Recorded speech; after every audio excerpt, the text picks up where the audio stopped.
While I lay in a hospital bed with a brand new titanium hip, someone was signing my name. My name is Martin Ashby. I'm 63, and I spent 35 years building an architecture firm in Chicago from a single rented room. The man who tried to erase me, I taught him everything. For 18 years, he called me Dad. He thought an old man with a bad hip was finished. He forgot who taught him how to sign. It began with my own handwriting. Eleanor had worked beside me for 28 years. So when she slid a single sheet of paper across my desk and said, "Martin, your handwriting has changed," I almost dismissed it.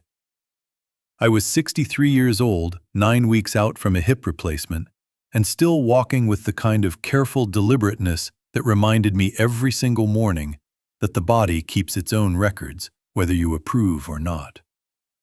I had enough to think about without Eleanor Park, the most composed woman I had ever employed, standing at the edge of my desk, with something cautious moving behind her eyes. Then she placed 2 signatures side by side, one from 1998, one from last Tuesday. And I felt the floor disappear. The 1998 signature was mine in every way I understood the word. The slight leftward lean on the capital A, the way the loop of the H in Ashby never quite closed, a habit my father had called sloppy and I had called distinctive. 35 years of signing my name to contracts, to drawings, to letters that mattered. It was all there in that one mark. A man's signature is his word made permanent. My father had told me that when I was 19 and signing my first apartment lease, and I had never forgotten it. The signature from last Tuesday had the lean. It had the open loop. It had every surface quality of mine studied and reproduced with a patience that made my stomach turn slowly. But the pressure was wrong. Whoever had written it pressed harder on the downstrokes than I ever did. Harder than I had done even before the surgery, when both hips were intact and I was a younger man in every sense that mattered. I sat very still. "When did you find this?" I asked. "This morning," Eleanor said.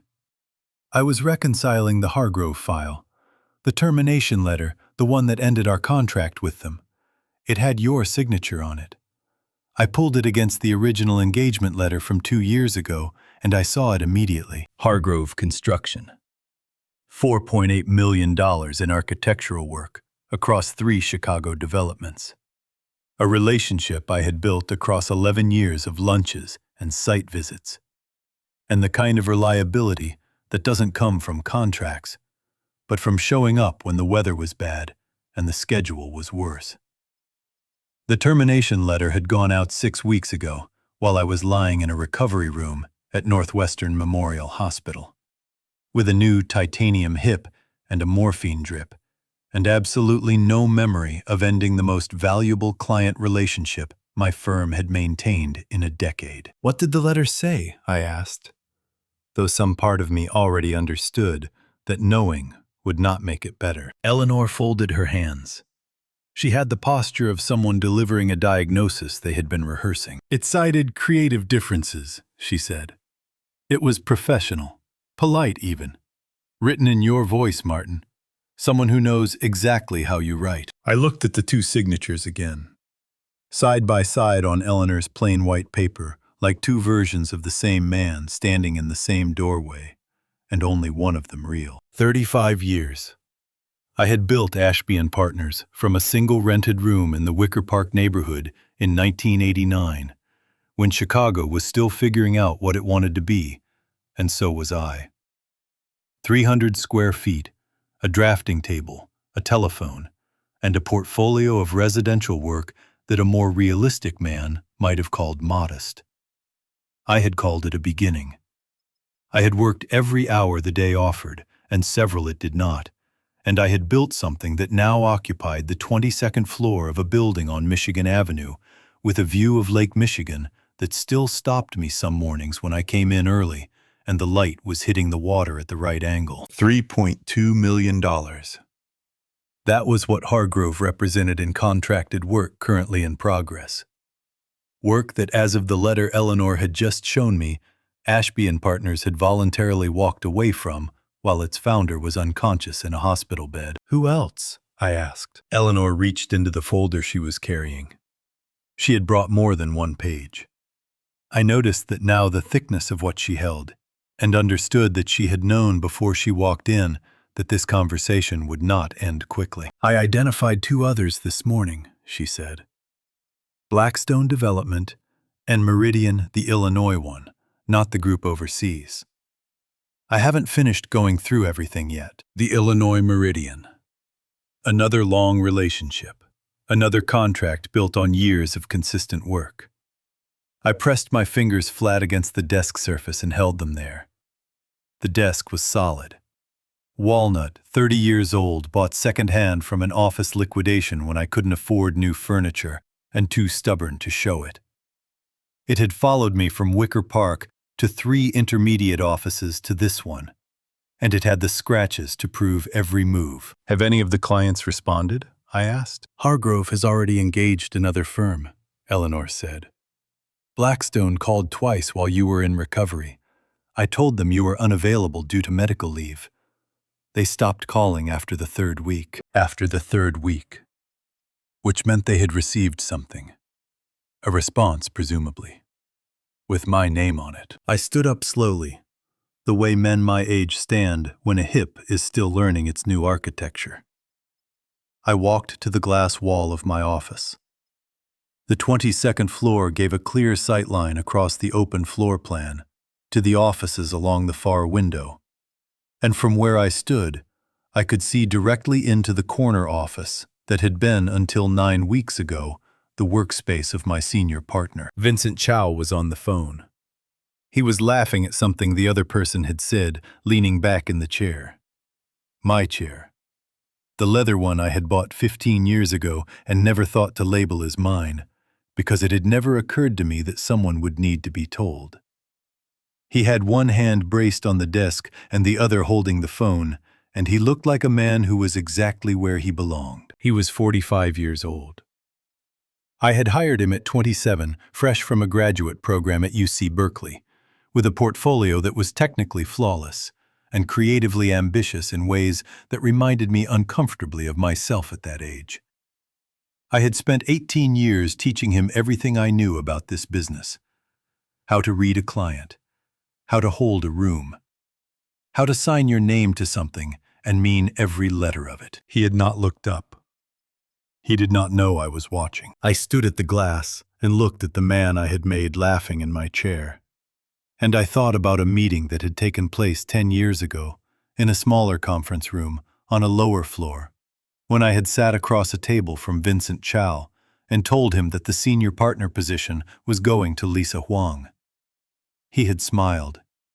He had said, "Of course, Martin, you know best." He had meant it, I had believed. I had believed it for 10 years. The signature on Eleanor's paper pressed harder on the downstrokes. Someone had studied my hand for a very long time. "Martin?" Eleanor said quietly from behind me. "I heard you," I said. I had not moved from the glass. Pull every outgoing communication from the 6 weeks I was in recovery. Every email, every letter, every document with my signature. Don't go through the regular server. Use the backup archive, the one on the secondary drive. "I already started," she said.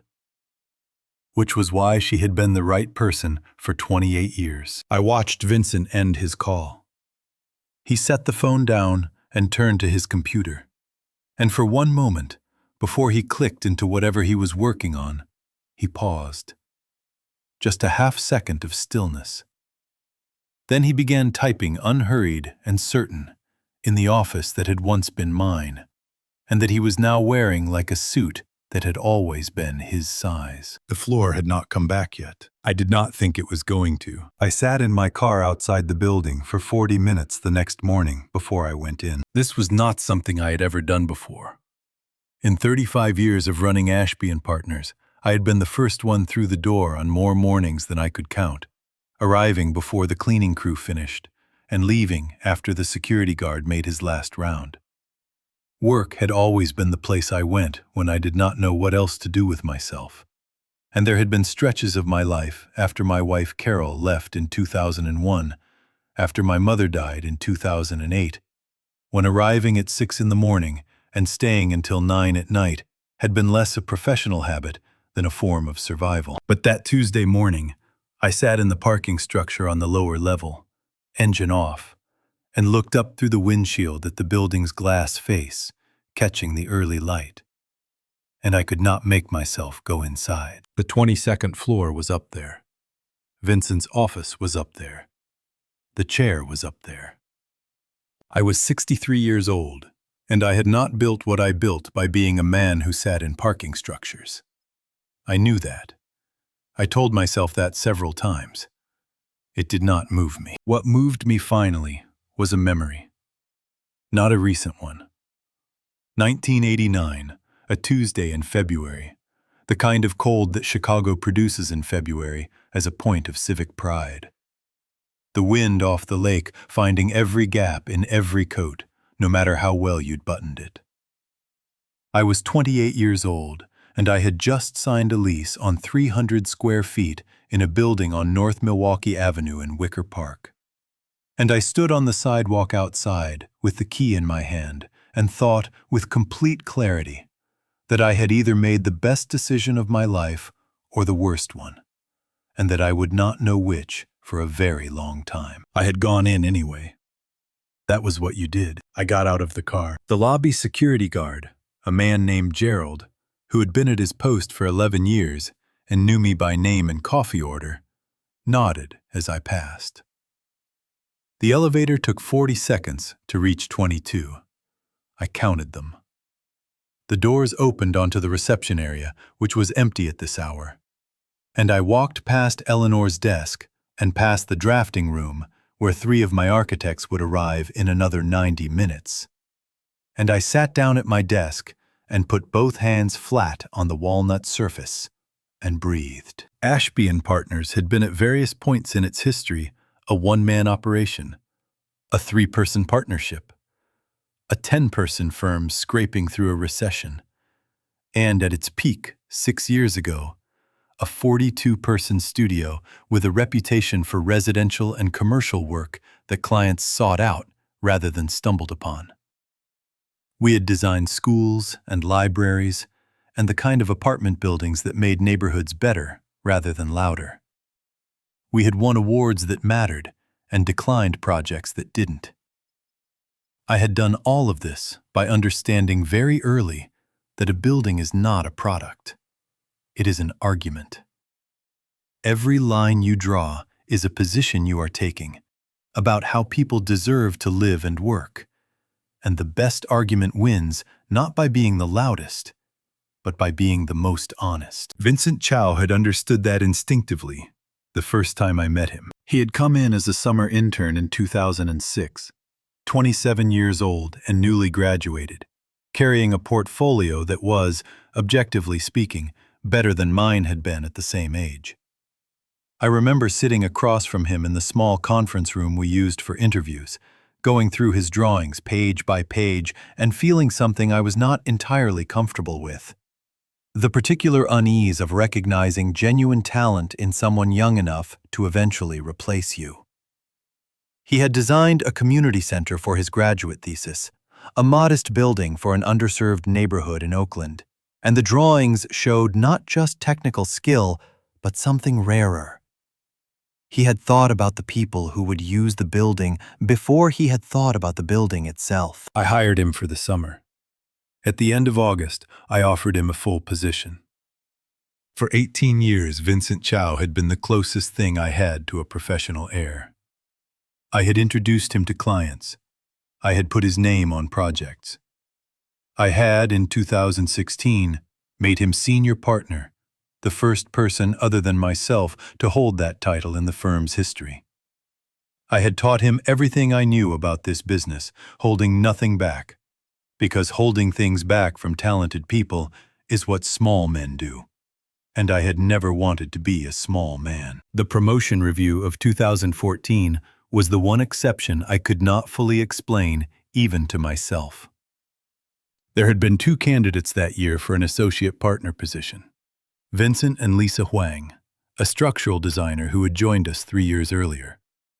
Lisa's work was exceptional, in ways that were different from Vincent's, more precise, where his was expressive, more conservative, where his was ambitious. I had spent 2 weeks reviewing both portfolios, talking to clients who had worked with each of them, and sitting alone in my office after hours, making the kind of decision that cannot be reduced to a checklist. In the end, I had chosen Lisa, not because Vincent was less talented, but because the specific role required what Lisa brought to it, and because I believed, genuinely, that Vincent's time would come. I had told him in the same small conference room where I had first interviewed him. He had sat very still while I explained my reasoning. He had asked 2 clarifying questions, both of them professional and precise. And then he had smiled. I had thought for 10 years that the smile meant he understood. My phone rang at 7:43.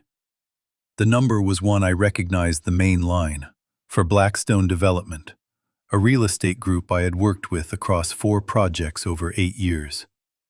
The man on the other end introduced himself as David Parrish, General Counsel, and his voice had the particular flatness of someone who was being careful. "Mr. Ashby," he said, "I'm calling regarding the letter we received in April, the one terminating our current engagement." "I'm aware of the letter," I said, because I was now. "Our concern," Parrish said, choosing his words the way you choose your footing on uncertain ground, "is that the letter referenced certain performance deficiencies on our part that we find difficult to understand, given the history of our relationship." Performance deficiencies.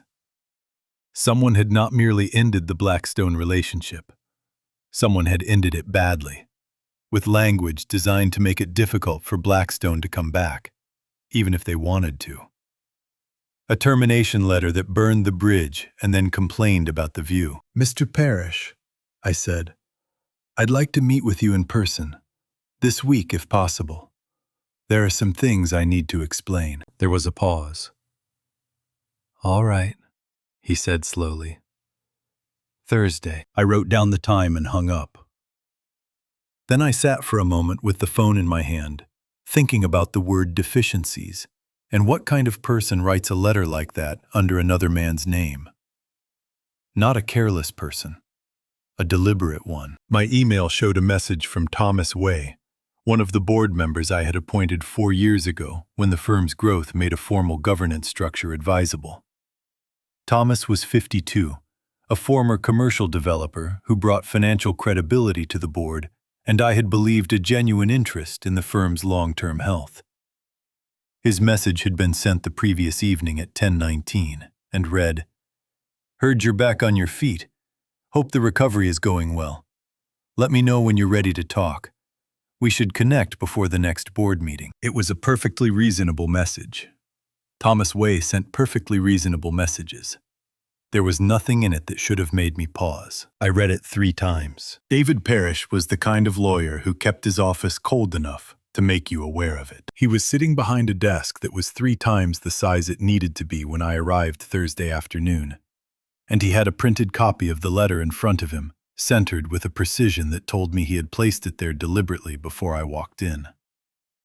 The letter was in a clear plastic sleeve, evidence already. The afternoon rain was coming down hard against the window behind him, and the gray light made everything in the room look like it was waiting for something unpleasant to be confirmed. "Mr. Ashby," he said, standing to shake my hand. His grip was professional and brief. "Thank you for coming." I sat down across from him and looked at the letter in its sleeve without touching it. "Would you read it to me?" I asked. "Out loud, please." He looked at me for a moment, with an expression that lawyers develop for situations they have not been briefed on. Then he picked up the sleeve and read. The letter was 2 paragraphs. The first paragraph terminated the current engagement between Ashby Partners and Blackstone Development, effective immediately, citing, as Parrish had told me on the phone, performance deficiencies. Specifically, it alleged repeated failures to meet design review deadlines, a pattern of communication that Blackstone had found, And here Parrish paused slightly before reading the word unprofessional, and a fundamental misalignment of creative vision that made continued collaboration inadvisable. The second paragraph was worse. It recommended that Blackstone seek architectural services from a firm with more consistent project management practices, and expressed regret that the relationship had deteriorated to this point, implying, without stating directly, that the deterioration was Blackstone's doing as much as anyone's. Parrish set the letter down. I had been listening with my hands folded in my lap and my face as still as I could keep it. Because there are moments when showing what you feel is a luxury you cannot afford. But I want to be clear about what I was feeling, so that you understand the full weight of what was done. 8 years. 8 years of work with Blackstone, 4 completed projects. Not one missed deadline that was our fault. Not one communication that I would characterize as anything other than thorough. The letter did not just end a business relationship. It rewrote the history of one. I did not write that letter, I said. Parrish looked at me carefully. The signature is not mine. I reached into my jacket and produced the comparison Eleanor had prepared. My genuine signature from the original Blackstone engagement letter, 8 years old and unambiguous, alongside a photocopy of the signature from the termination notice. The loop on the H. Look at where the pen lifts. Parrish studied both for a long moment. He was a careful man, and he was becoming more careful by the second. Mr. Ashby, are you telling me that someone within your firm sent this letter without your authorization? I'm telling you that I was in a hospital recovery room when this letter was sent, I said, and that someone used my name and my letterhead and a very patient imitation of my handwriting to end a relationship I had spent 8 years building. I paused. I'd like the original back, for my own investigation. He made a copy first, which was the right thing to do, and gave me the original in a new sleeve. I thanked him, shook his hand again, and walked out into the Chicago rain without an umbrella, because I had forgotten to bring one, and it seemed appropriate. I called Eleanor from the car. The Blackstone letter is worse than the Hargrove one, I said. It implies negligence on their part. Whoever wrote it wasn't just ending contracts, Eleanor. They were poisoning relationships. I know, she said. Martin, I've been in the archive all day. I need to tell you what I found. The backup archive was a redundant server Eleanor had insisted on maintaining years ago, when a power surge had cost us 3 days of billing records, and she had decided that redundancy was worth the quarterly maintenance fee. It stored copies of every outgoing communication the firm had sent automatically, regardless of which email account or terminal had originated it. Most people on staff had forgotten it existed. Eleanor had not. 14, she said. 14 what? 14 emails. Sent from your address using your signature block during the 6 weeks you were in recovery. I have all of them pulled up. Hargrove Blackstone and the Illinois Meridian account are the 3 client terminations. The other 11 are internal communications emails to staff about project decisions, budget adjustments. One message to the board of directors outlining what it calls a strategic restructuring review. A strategic restructuring review. Sent to the board, in my name, while I was unconscious. What does the restructuring review say? I asked. I was sitting in the parking garage of Parrish's building with the engine running and the rain drumming on the roof. It says that in light of health considerations, you are exploring options for leadership transition at Ashby Partners. It requests that the board schedule an evaluation meeting to discuss long-term governance. Eleanor's voice was steady in the way that people make their voices steady when they are working very hard to stay useful. It was sent on March 29th. You were admitted to Northwestern on March 27th, 2 days after my surgery. Someone had been ready. The message had not been composed in response to my hospitalization. It had been composed in advance of it. I sat with that for a moment. The emails, I said. Where are they originating from, technically? What server? What terminal? That's what took me most of the day to trace, Eleanor said. They came from your email address, but the sending server is not our primary system. Someone created a parallel account using a domain name one letter different from ours. Ashby Partners, with 2 R's instead of 1. The difference is invisible in most email clients.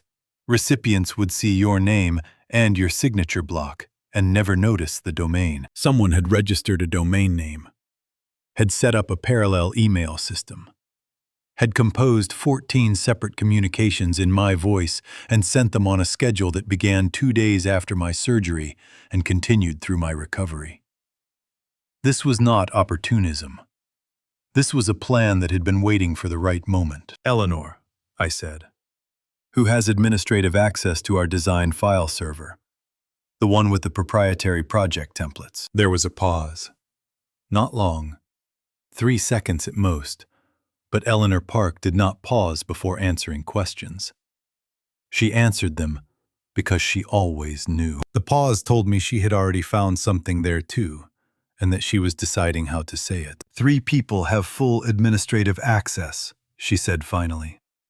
You, myself, and she said the name. The rain kept coming down. I arrived at 6:15 the next morning before anyone else and stood outside Vincent's office for a long time. The office had been mine for 11 years. I had chosen it specifically because the glass wall faced east and caught the morning light before any other room on the floor. And I had always believed that starting the day in good light was worth something.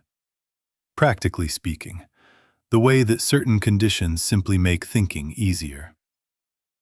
The desk inside was not the walnut one I had moved from office to office over 30 years.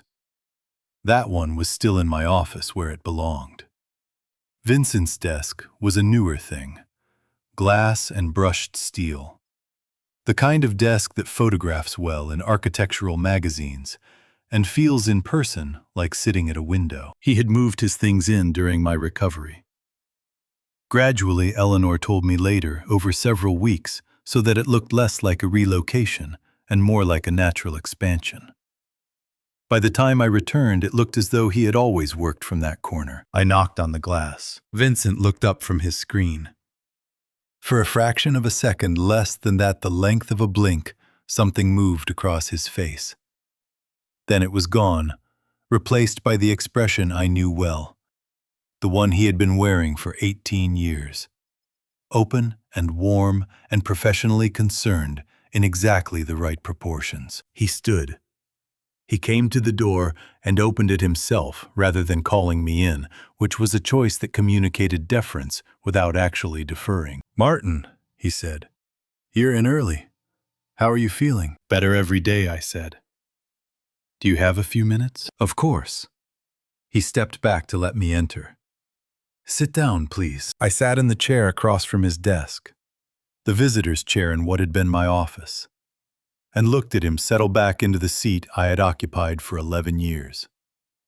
And I thought about what kind of man could do that with such apparent ease. He was wearing a gray suit, well made without being ostentatious. And he looked rested, in the way that people look rested when they are not carrying the weight of what they have done. "I wanted to talk about the client situation," I said. "Hargrove Blackstone.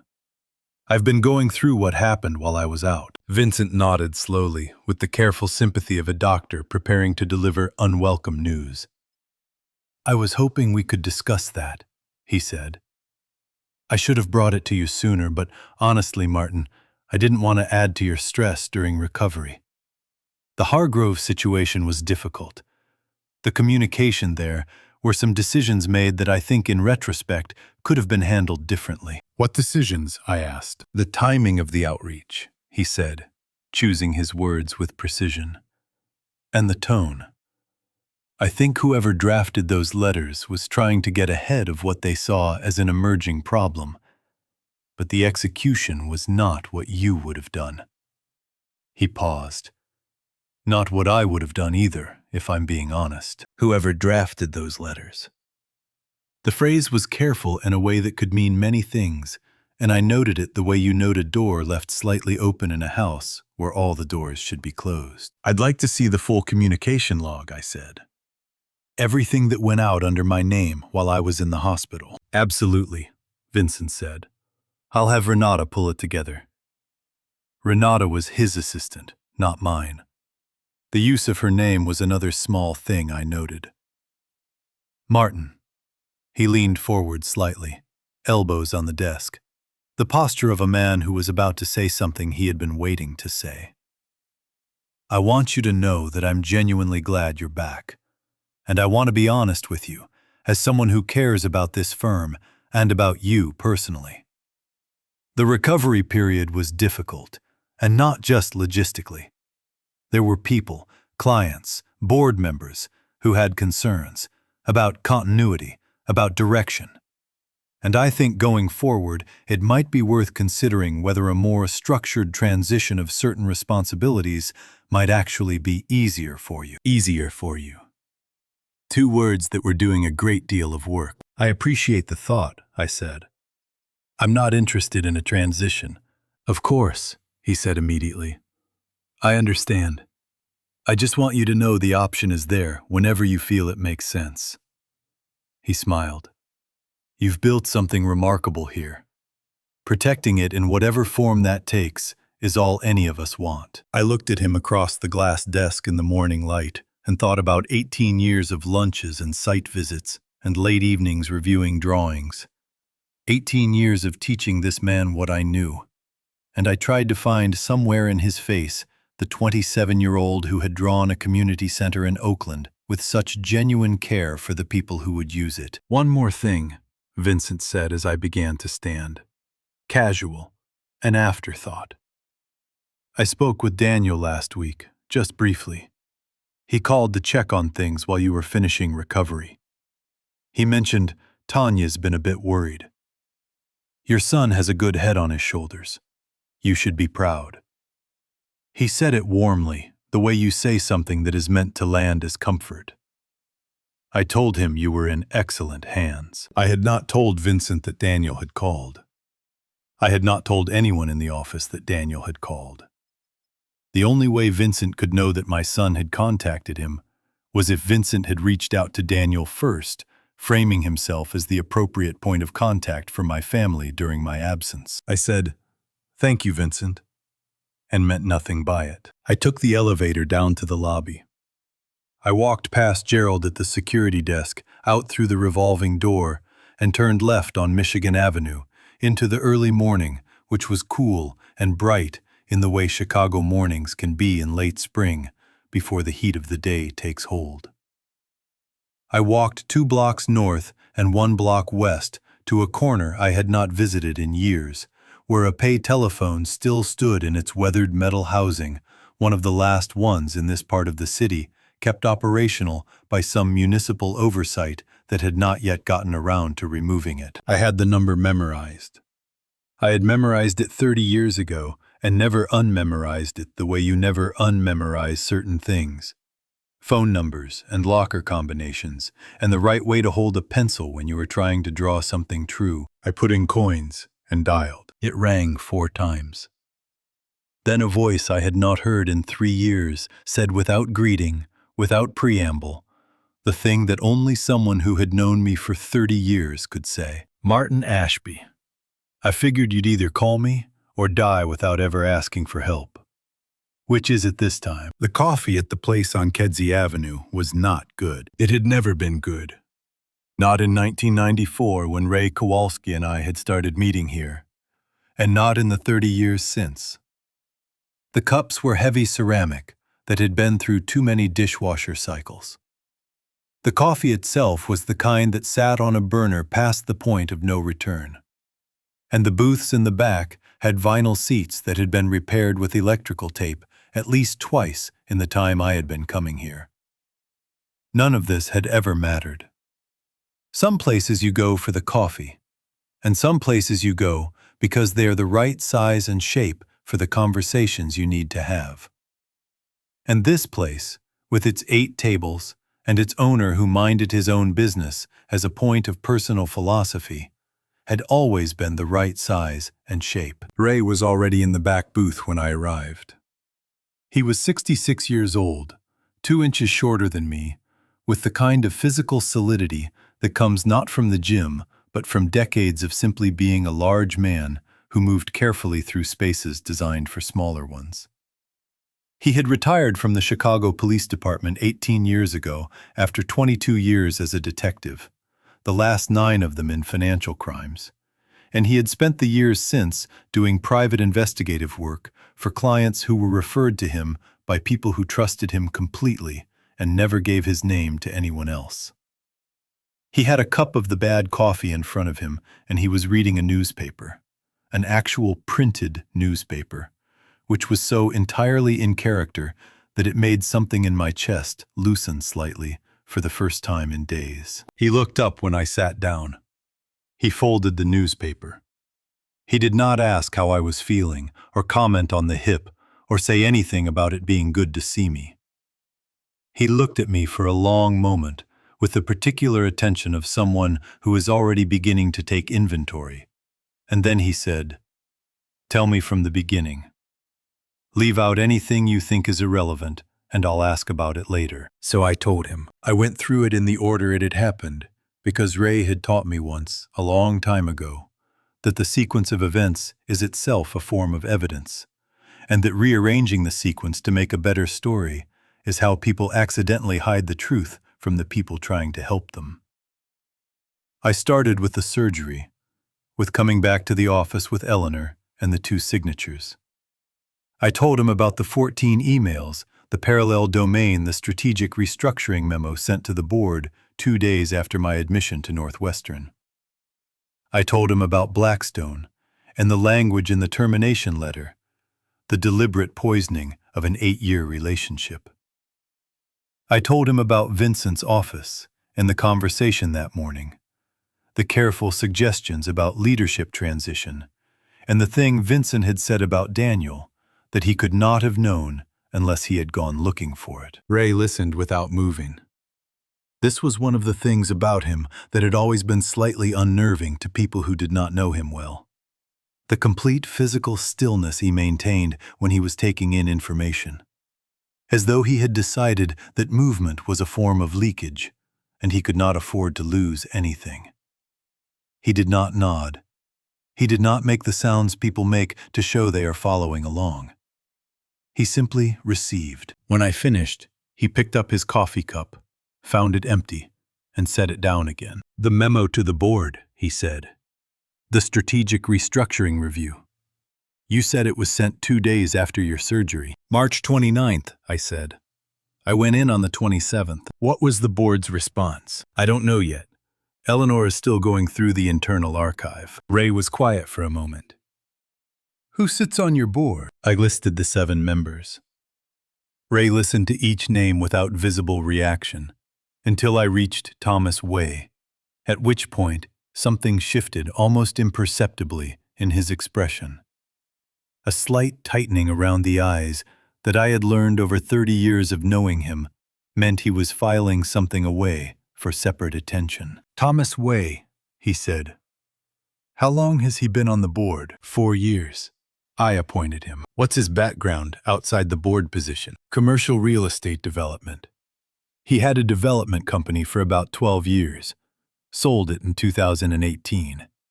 Since then, he's done consulting work, board positions at a few firms." "The development company," Ray said. "Do you know if it was profitable when he sold it?" "I assume so. He's never indicated otherwise." Ray nodded once slowly, as though confirming something to himself rather than to me. "I'll look into it," he said, and moved on. "The parallel email domain. You said someone registered it separately." "Eleanor confirmed it this morning. Registering a domain takes about 4 minutes in a credit card," Ray said. "The sophistication is not in the registration. The sophistication is in spending however long it took to learn your voice well enough to write 14 communications that nobody questioned. That's not a technical problem. That's a patience problem." He looked at me steadily. Who has read enough of your writing to reproduce it convincingly? I did not answer immediately. The answer was obvious and we both knew it, but obvious answers deserve a moment's consideration before you commit to them out loud. Because you can unsay very few things once they are in the air between two people. Vincent has read everything I've written for 18 years, I said. Every proposal, every client letter, every internal memo. He proofread my keynote address for the Illinois Architecture Foundation 3 years ago, and he has administrative access to your email system, one of 3 people who do, the other 2 being you and Eleanor. It was not a question. Ray had been listening carefully enough that this was simply confirmation. Yes. Ray picked up his coffee cup again, remembered it was empty, and set it down with the particular resignation of a man who has made peace with disappointment in small things. He raised a hand toward the counter. The owner, a man named Pete, who had been running this place since before either of us had started coming here, brought a fresh cup without being asked for one, because he had been watching Ray for long enough to know the signal. I'll need access to everything Eleanor has pulled, Ray said. The server logs all 14 emails. I want to look at the metadata, not just the content. He wrapped his hands around the new cup. Here's what I want you to think about Martin. Not Vincent specifically, not yet. I want you to think about this question broadly, and I want you to answer it honestly, even if the answer is uncomfortable. All right, I said. Who benefits most if you are declared professionally incompetent? Not financially, or not only financially. Who gets to write the story of what happened to Ashby Partners and to Martin Ashby if you lose the ability to tell it yourself? The question sat between us on the table like something that had weight and edges. I thought about the memo to the board. I thought about the language in the Blackstone letter, the word unprofessional, the implied deterioration. I thought about Vincent's suggestion that morning, the tone of practiced concern, easier for you, and how the entire conversation had been structured to position my own judgment as a liability. Someone was not just stealing clients. Someone was constructing a narrative, a coherent, documented, professionally credible narrative in which Martin Ashby, 63 years old and recently hospitalized, was a man whose capacity for sound decision-making had become a question worth asking. And once that question was in the record, in emails to clients and memos to the board, and conversations with my own son, it became very difficult to remove. Ray took out his phone. He dialed a number and waited 3 rings. "Carol," he said, "it's Ray. I need a forensic accountant. Tonight, if possible. Someone who can work off the record and fast." He listened for a moment. "No, not for me. For a friend." He glanced at me across the table. "Tell her it's a governance situation. She'll understand what that means." He ended the call and set the phone face down on the table. "She'll have someone for us by morning," he said. "In the meantime, I want you to go home, Martin. Not to the office. Home. And I want you to write down, in order, every interaction you've had with Thomas Way in the past 6 months. Every call, every email, every conversation, however brief." "Thomas Way," I said. "Not Vincent." "Vincent is the visible problem," Ray said. "Visible problems rarely work alone." The email arrived at 11:17 on a Sunday night. I was at home in my apartment in Lincoln Park, sitting at the kitchen table, with Ray's list of questions about Thomas Way in front of me, and a glass of water I had not touched in an hour, when my phone lit up with the notification. The subject line read, "Emergency Board Meeting, Monday, 9 a.m., Leadership Capacity Review." It had been sent by Vincent, in his capacity as acting senior partner, to all 7 board members and to me. The tone was regretful and procedural. The tone of a man who found himself in difficult circumstances, not of his making, and was handling them with appropriate seriousness. I read it twice. Then I set the phone face down on the table and sat with my hands flat on the wood surface, the way I had been sitting at my desk that first morning. And I thought about what I was going to do. The answer was the same as it had always been. I was going to go in. I called Eleanor at 11:31. She answered on the second ring, which told me she had been awake and waiting. I told her about the meeting. She told me she had already seen it.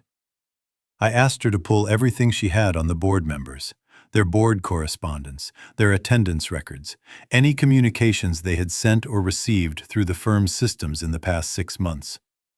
She said she would have it ready by 7. I did not sleep much that night. The conference room on the 23rd floor was designed for exactly this kind of meeting.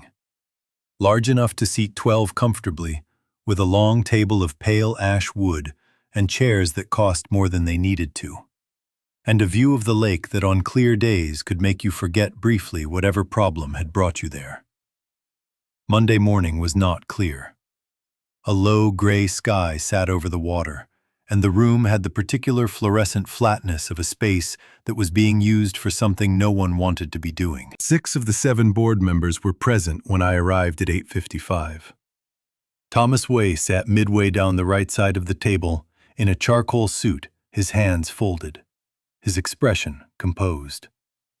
James Rourke, 61 years old, a former corporate attorney who had joined the board 2 years after Thomas, sat beside him.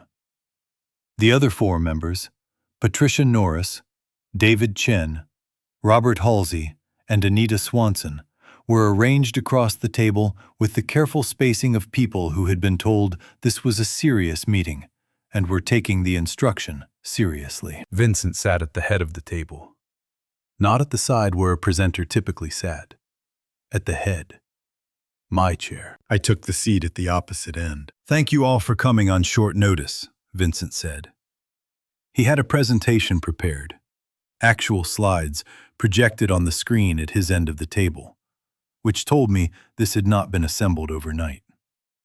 I want to begin by saying that this meeting comes from a place of genuine concern, both for Martin personally and for the long-term health of the firm. He began with the client situation. He presented the departures of Hargrove Blackstone and Illinois Meridian as the consequence of communication breakdowns that had occurred. He was careful to say, during a difficult period of transition. He did not assign direct blame. He used the passive voice extensively. Communications were sent, decisions were made, relationships were affected, and the accumulated effect was of a firm that had been in his framing, struggling under unclear leadership. Then he moved to the board memo. The strategic restructuring review that had been sent under my name 2 days after my surgery. He presented it not as evidence of his own planning, but as evidence of my own documented uncertainty about the firm's direction. A record, in my own words, of concerns I had apparently been carrying before the hospitalization. I sat at my end of the table and listened to my own name being used to build a case against me. And I kept my face still, because there was nothing else to do with it. "Martin," Vincent said with the gentleness of a man delivering a eulogy, "I think we all want to hear from you, directly."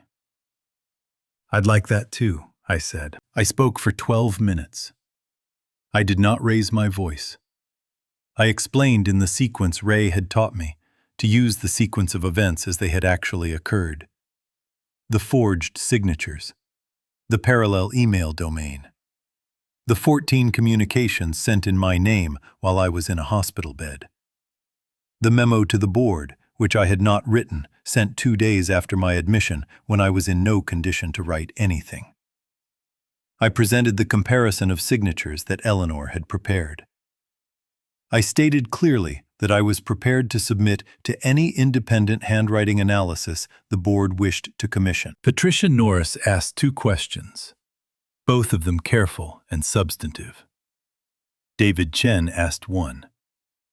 Anita Swanson said nothing, but watched me with the focused attention of someone making a decision they understood was consequential. Thomas Way said nothing. James Rourke said nothing. Vincent listened to my account with an expression of measured concern that I had to admire professionally for its consistency. When I finished, he said that of course he took my perspective seriously, that of course the board would want to consider all possibilities, and that, in the meantime, given the uncertainty of the situation and the importance of protecting the firm's client relationships, he thought a temporary arrangement might be advisable. A period, he suggested, of 30 to 60 days, during which operational decisions would be reviewed by a committee rather than made unilaterally. "A committee," I said. "Just as a precaution," Vincent said. "While we sort through all of this properly." The vote was called by Robert Halsey, who served as board chair in matters where the principal was under review. 4 in favor of the temporary operational review, 3 opposed. Patricia Norris David Chin and Anita Swanson voted against. They looked at me when their votes were recorded. Thomas Way voted in favor without hesitation. James Rourke voted in favor.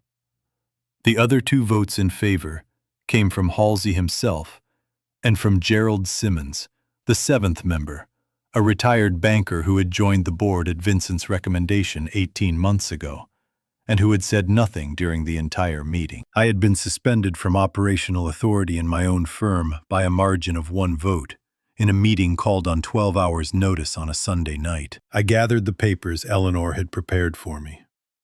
I stood. I thanked the board for their time, because some habits are worth maintaining even in the worst moments. Then I walked toward the door. At the door I paused to let Vincent pass, and in doing so, I had a clear view back along the length of the table to where Thomas Way was sitting. He was looking at me.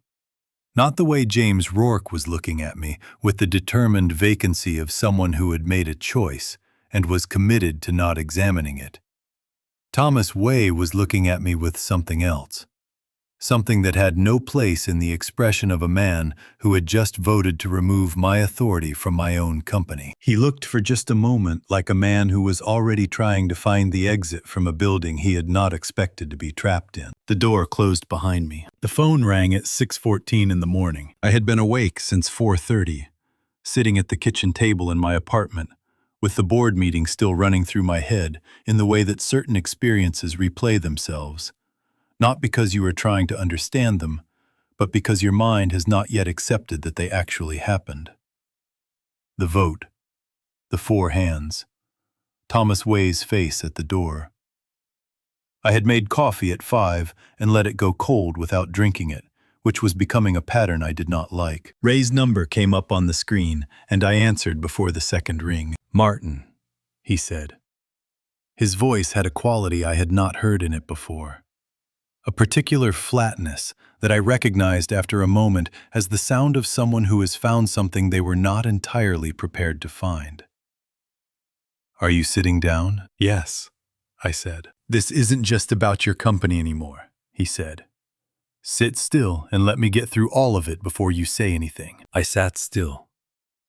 Ray had spent the previous 2 days working with the forensic accountant, a woman named Carol Dietrich, who had done financial investigations for the state attorney's office before going private, and with Eleanor, who had given them full access to the backup archive and the server logs.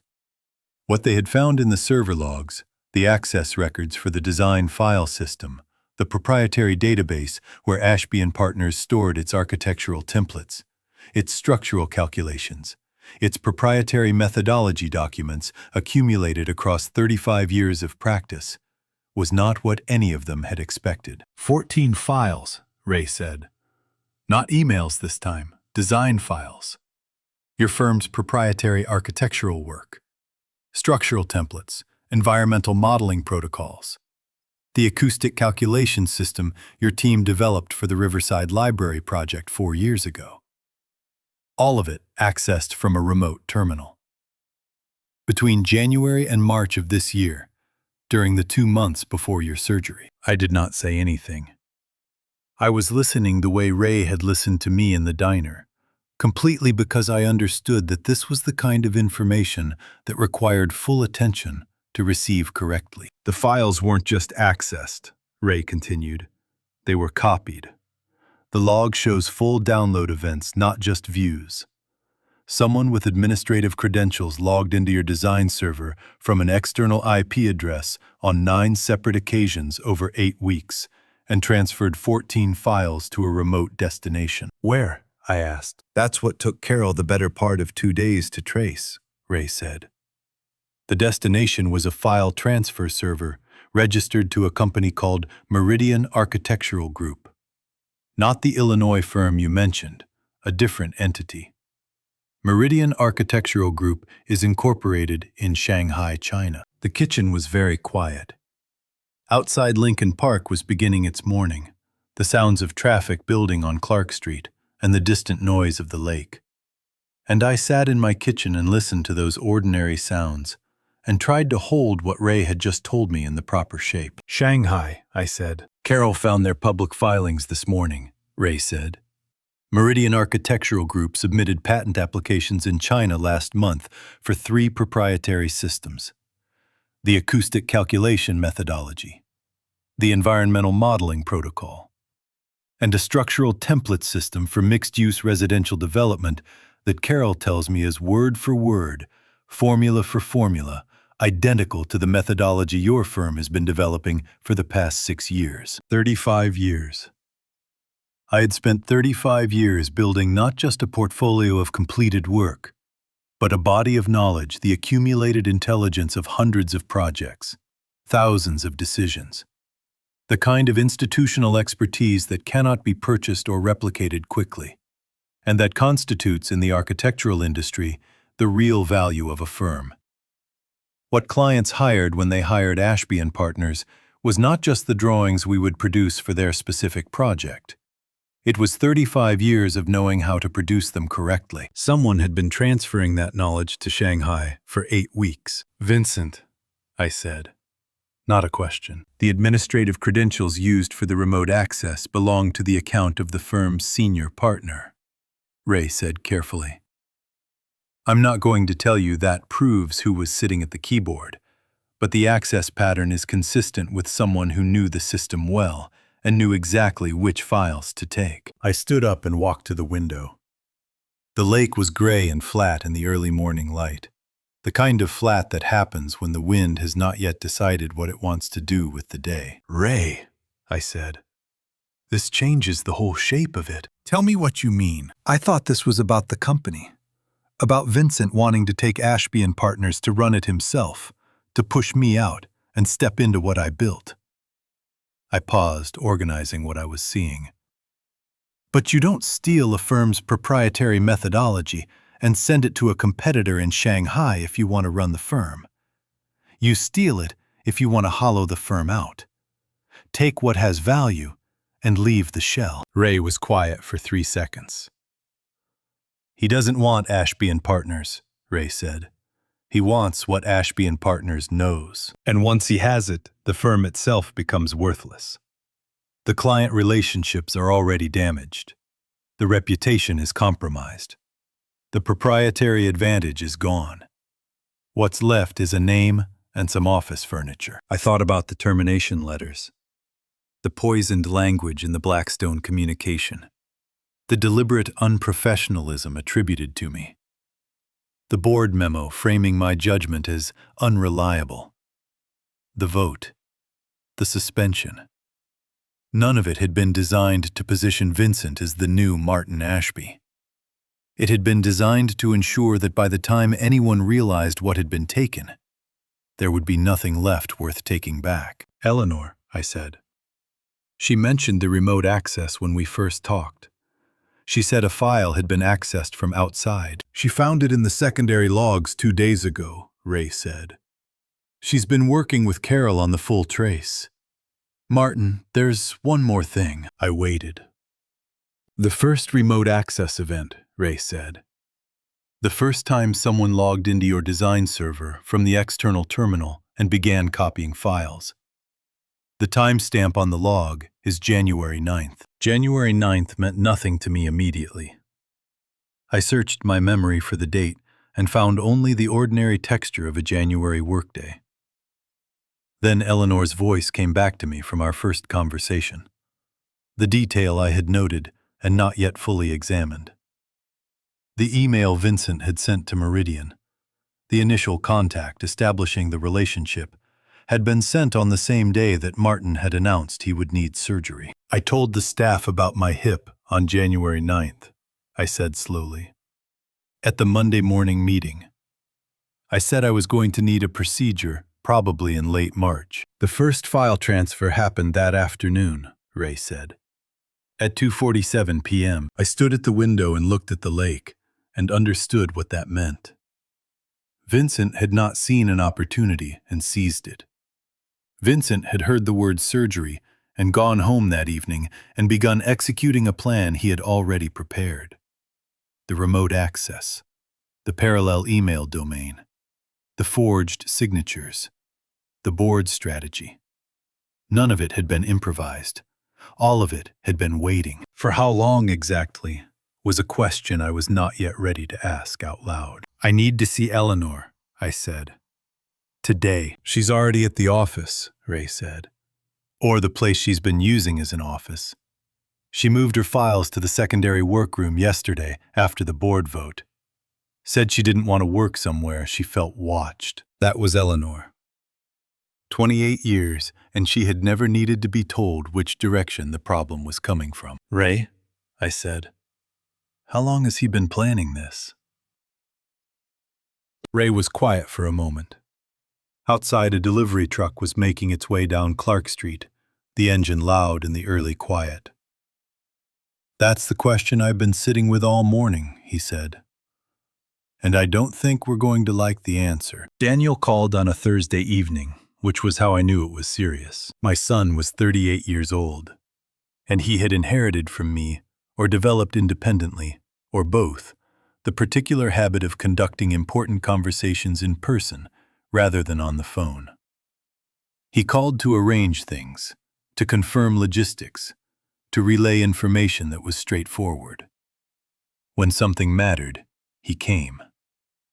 So when he called at 7:23 on a Thursday evening and said he needed to talk in person that night if possible, I understood that something had shifted. Evanston, he said. Can you come here? I drove up that evening on the Eden Expressway, with the windows down, because the early June air was still carrying something of spring in it, before the full Chicago summer arrived to make everything heavy.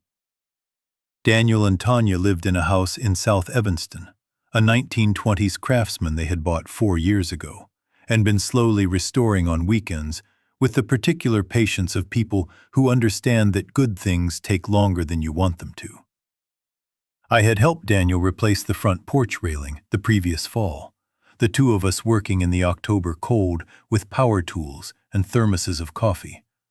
And it had been one of the better days I could remember from recent years. Tanya opened the door before I reached it. She was 35 with the kind of self-possession that comes not from confidence, but from having thought carefully about who she wanted to be, and then becoming that person mostly. She had been a good daughter-in-law, which is to say, she had been honest with me even when honesty was uncomfortable, and she had never pretended to agree with me when she didn't. I valued that more than she probably knew. She looked tired in a specific way. Not the tiredness of work or disrupted sleep, but the tiredness of carrying something for longer than you wanted to, without being sure you were allowed to put it down. Martin, she said, come in. Daniel was in the kitchen. He had made coffee, which in our family means a conversation is expected to last a while and may not go smoothly. He poured 3 cups without asking and set them on the table and sat down across from me and looked at me for a moment with an expression I recognized because I had worn it myself on certain difficult occasions. The expression of someone who has decided to say a thing they have been not saying and is taking one last breath before they begin. Tanya needs to tell you something, he said. I asked her to tell you herself, because it should come from her directly. Tanya sat down beside Daniel. She wrapped both hands around her coffee cup and looked at the table for a moment, and then looked at me. About 4 months ago, she said, Vincent Chao called me. I did not move. I kept my hands on the table and my face still, and I listened. He said he was calling because he was concerned about you, Tanya continued.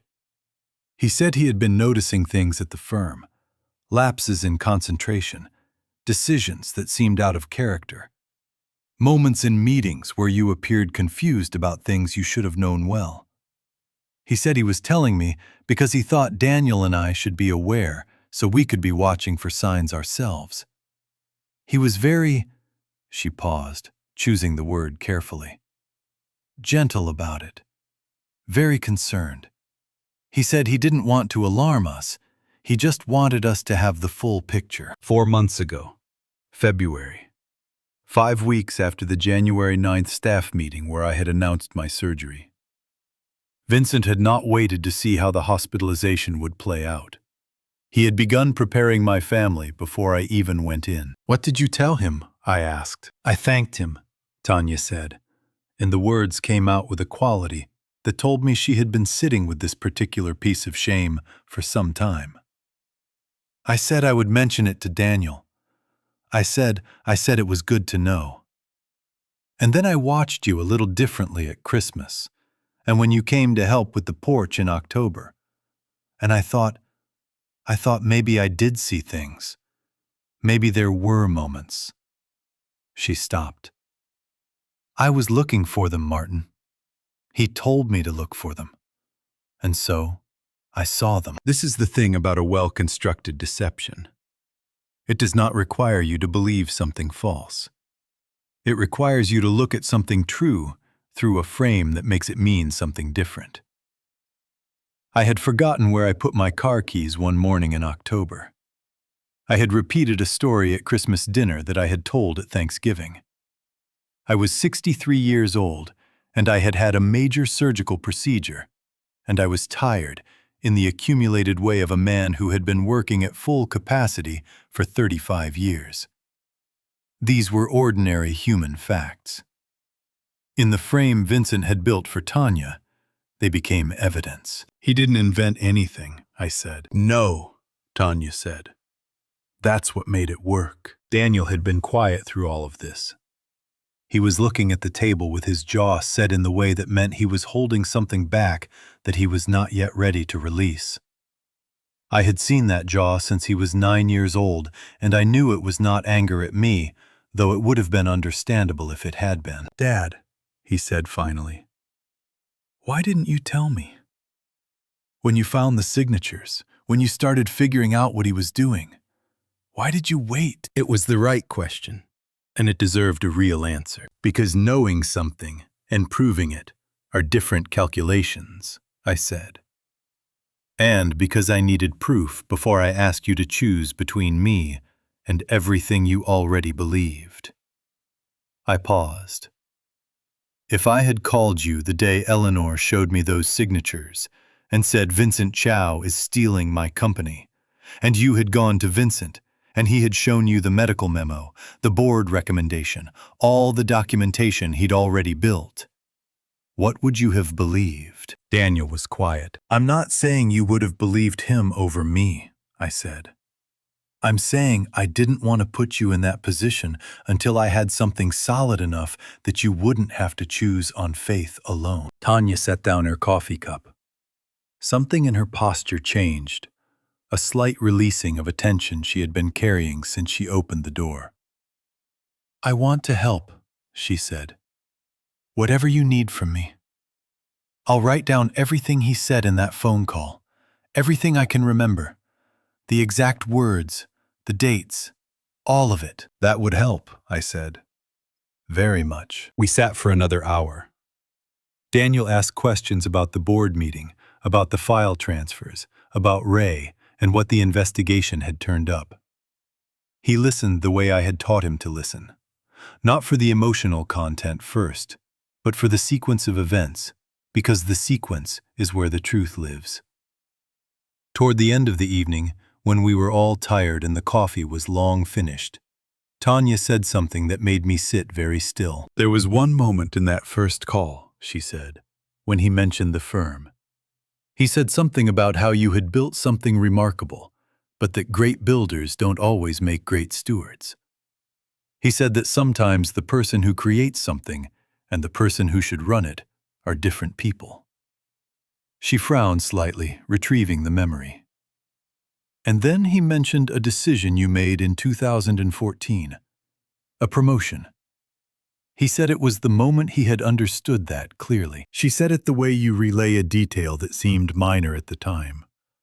She did not know what it meant. But I sat at my son's kitchen table in Evanston on a June evening and felt something cold settle in my chest. Not because Vincent had said it, but because of how he had said it. Not with anger, not with accusation. With the careful, measured tone of a man stating a fact he had long since made his peace with, which was very different from making peace with it at all. The 2014 promotion.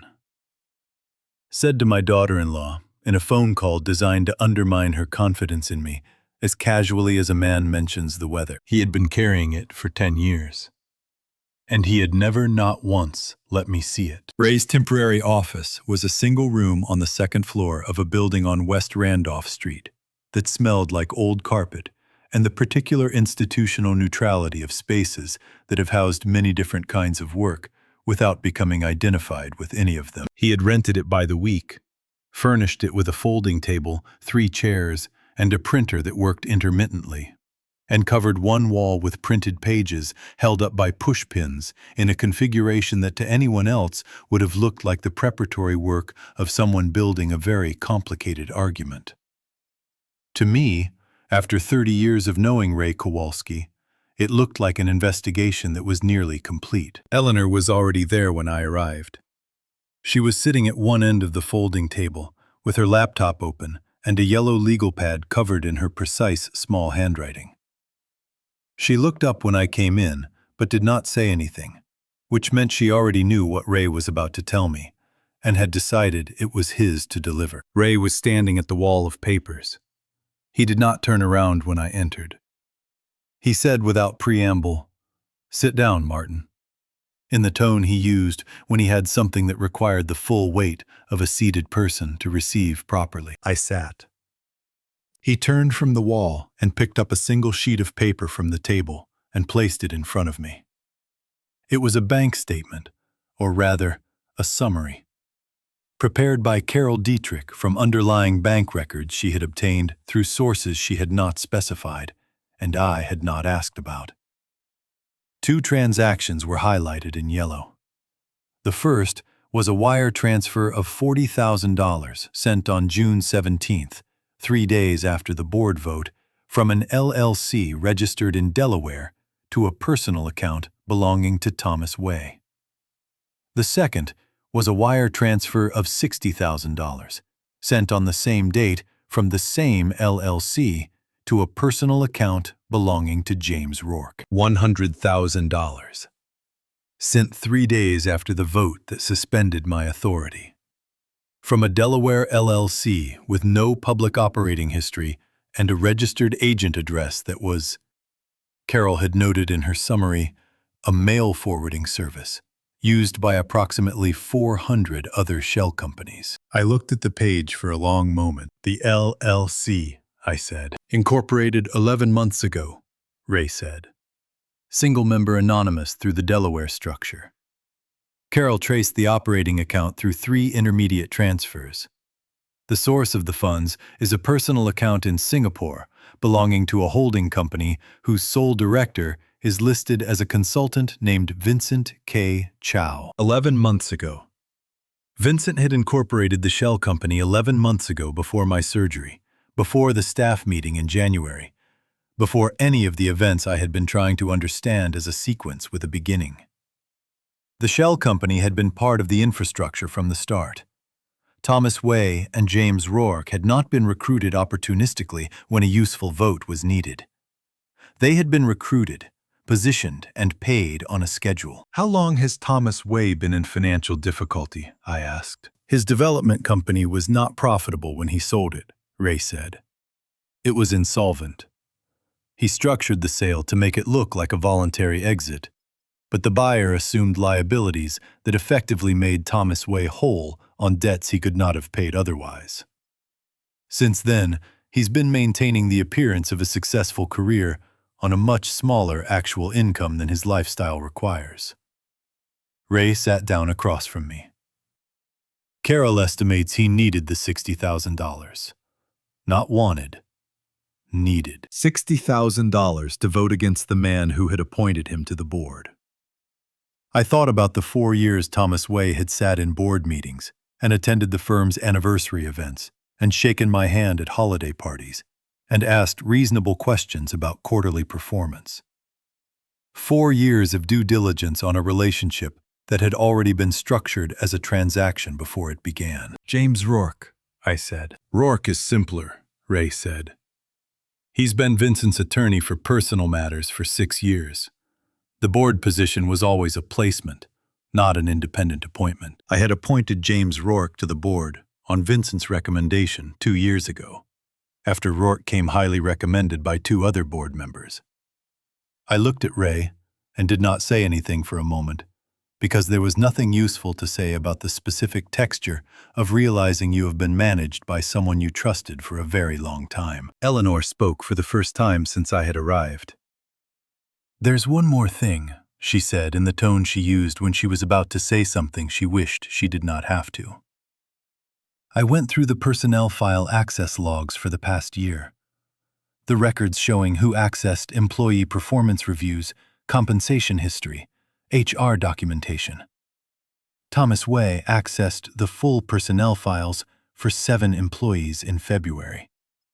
Including yours, Martin. Including mine." Thomas Way had accessed our personnel files in February, the month after Vincent learned about the surgery. The month Vincent called Tanya to plant the first seeds. The month the infrastructure of what was being done to me was being assembled in full.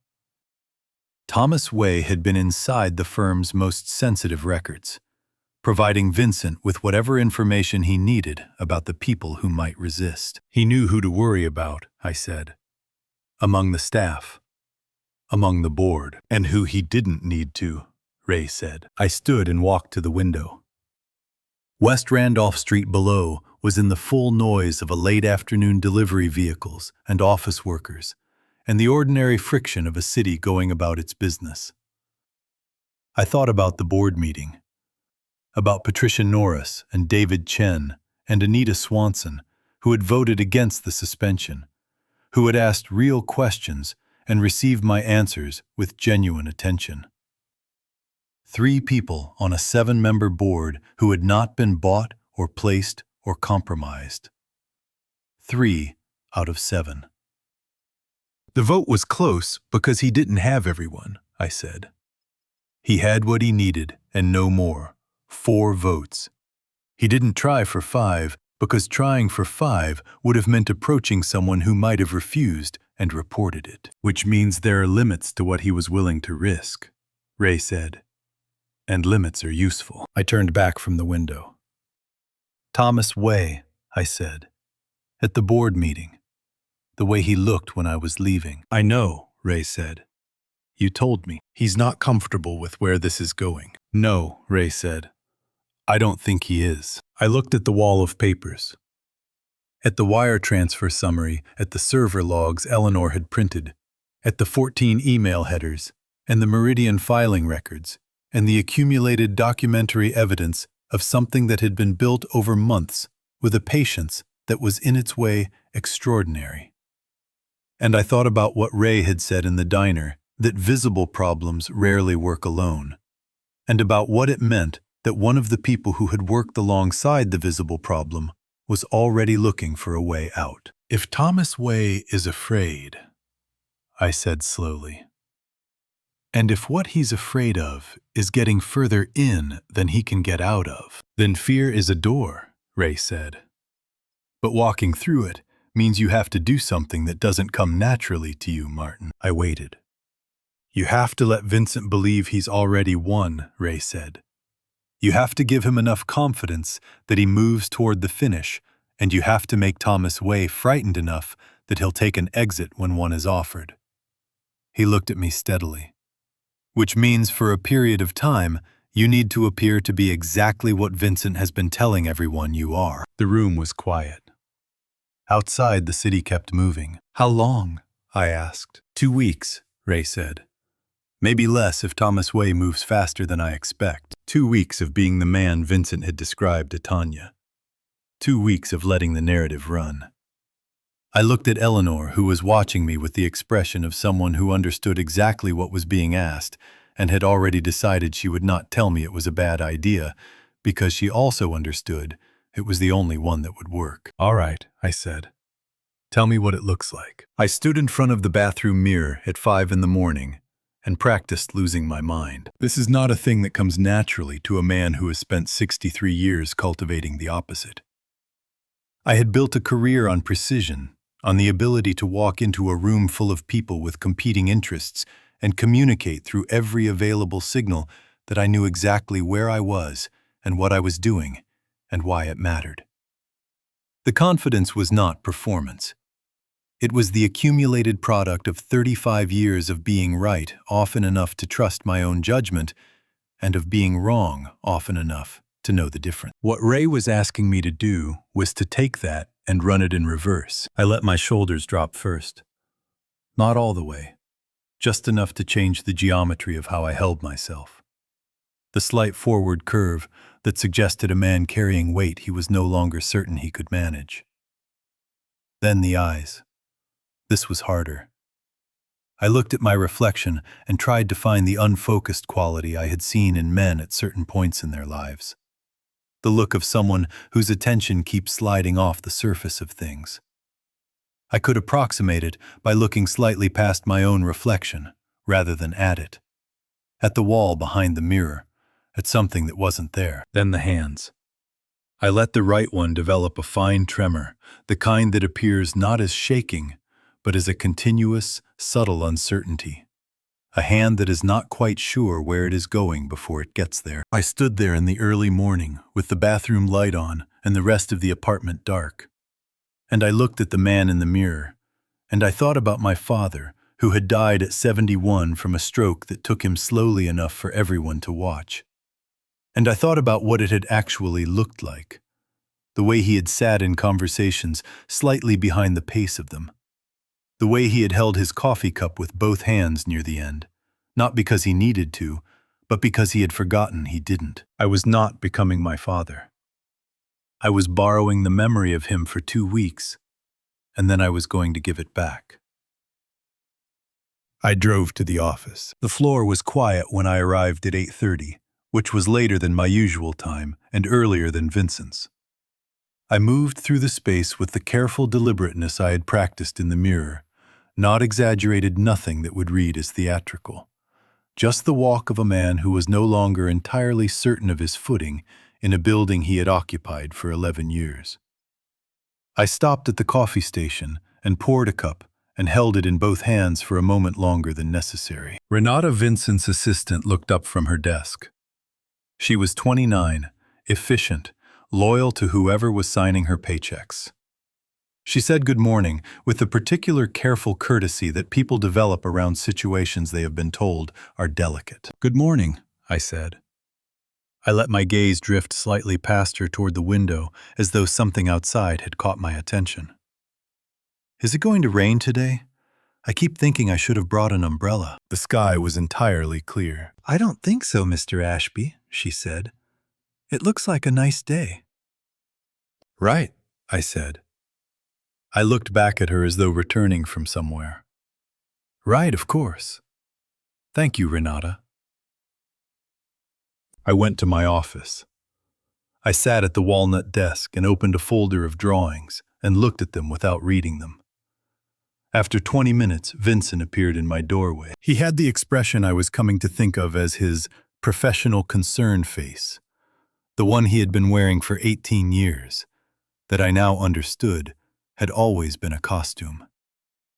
He leaned against the doorframe in the way of someone who was not staying long, but wanted to appear unhurried. Martin, he said, how are you feeling today? Better, I said.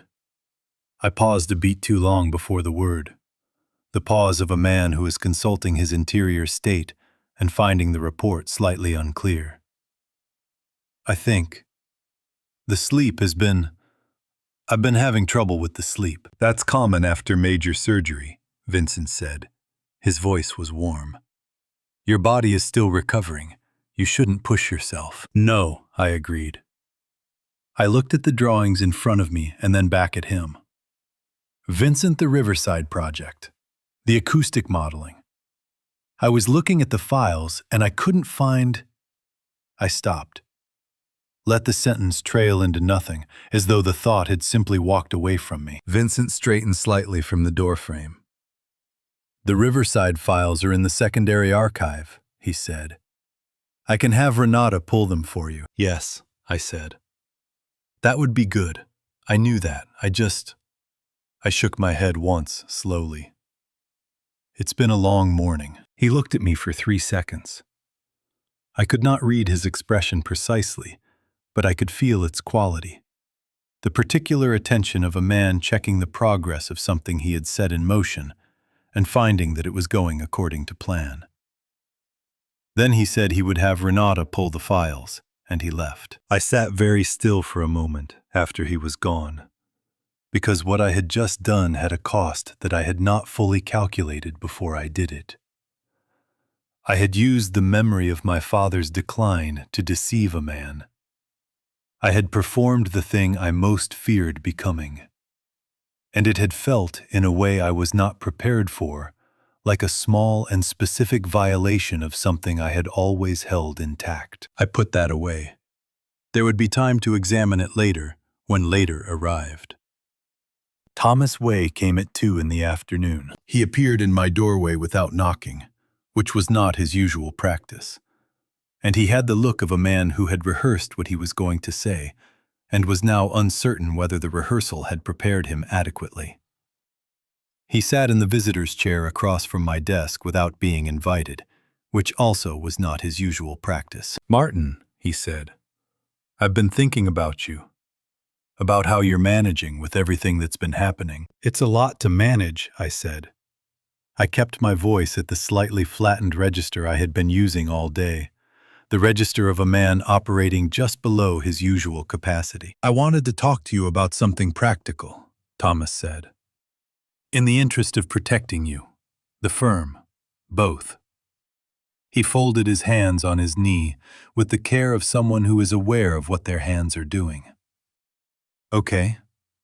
There are certain operational authorities, signing powers, account access, that sort of thing, that in the current situation might benefit from a cleaner structure, a documented delegation, just so there's no ambiguity about who can act on what while things are being sorted out. A documented delegation of signing authority, in my own name, which would, if I signed it, formalize what the forged signatures had been doing informally for months." I looked at Thomas Way across my desk. I let the silence sit for 4 seconds, which is a long silence in a conversation, and I watched him hold himself very still inside it. His hands on his knee did not move, but something behind his eyes was moving quite quickly. "That's very thoughtful," I said finally. "Let me think about it." "Of course," he said immediately. "No rush. I just wanted to put it on your radar." He left at 2:15. I waited until I heard the elevator open and close. Then I took out my phone and called Ray. "Both of them," I said when he answered. "Vincent checked on me this morning. Thomas Way came this afternoon with a delegation agreement." Ray was quiet for 1 second. "He's trying to get you to sign your own authority away," he said. "Yes." "Did you give him anything?" "I told him I'd think about it." Another second of quiet. "Good," Ray said. "That's exactly right. He'll report back to Vincent that you're close, that you're uncertain enough to be managed." I heard something in Ray's voice that it took me a moment to identify. It was satisfaction. The specific satisfaction of a man watching a trap close around exactly the thing it was built for. "Martin, I think we're ready to move to the next part. I'm going to make a call tonight." "To whom?" I asked. "Thomas Way," Ray said. "I'm going to give him a door. Whether he walks through it is up to him. Eleanor called at 10:14 at night. I was in the kitchen not doing anything in particular, which had been my primary activity for the past several evenings. There is a specific quality to waiting that is different from rest, a kind of vigilant stillness that exhausts without accomplishing anything. And I had been sitting with a book open on the table in front of me for 90 minutes without reading it, when the phone lit up with her name. "I found something in the old HR files," she said, without greeting. Eleanor did not do preambles when she had found something. "Martin, you need to see the full record from the 2014 promotion review. Not the summary memo. The complete file. I've been reading it for the past 2 hours, and I think—" She stopped, took a breath. "I think I understand now why Vincent hates you." I closed the book. "Tell me," I said. She told me about the file first. The complete promotion review documentation from 2014 had been archived in the HR system's cold storage. The section of the server where records older than 7 years were moved automatically and rarely accessed. Eleanor had been going through the cold storage as part of her broader sweep of the server, looking for anything that might be relevant, and she had found the full file intact. Not just the decision memo, which I had seen and remembered. The full file, which included something I had not known existed. Vincent Chao had submitted a formal self-assessment as part of the 2014 review process. This was standard procedure, all candidates did. I had read the summary at the time and found nothing unusual in it. But the full file contained an addendum that had been attached to his assessment after the review was complete, after the decision had been communicated to him. And that addendum had never been shared with me. "It's 12 pages, Eleanor said, single-spaced. He wrote it the week after you told him about Lisa Huang. He submitted it to HR as a formal record of his perspective on the decision." "What does it say?" Eleanor was quiet for a moment, in the way of someone deciding how to carry something heavy across a difficult distance. "It says that the decision was not made on merit," she said.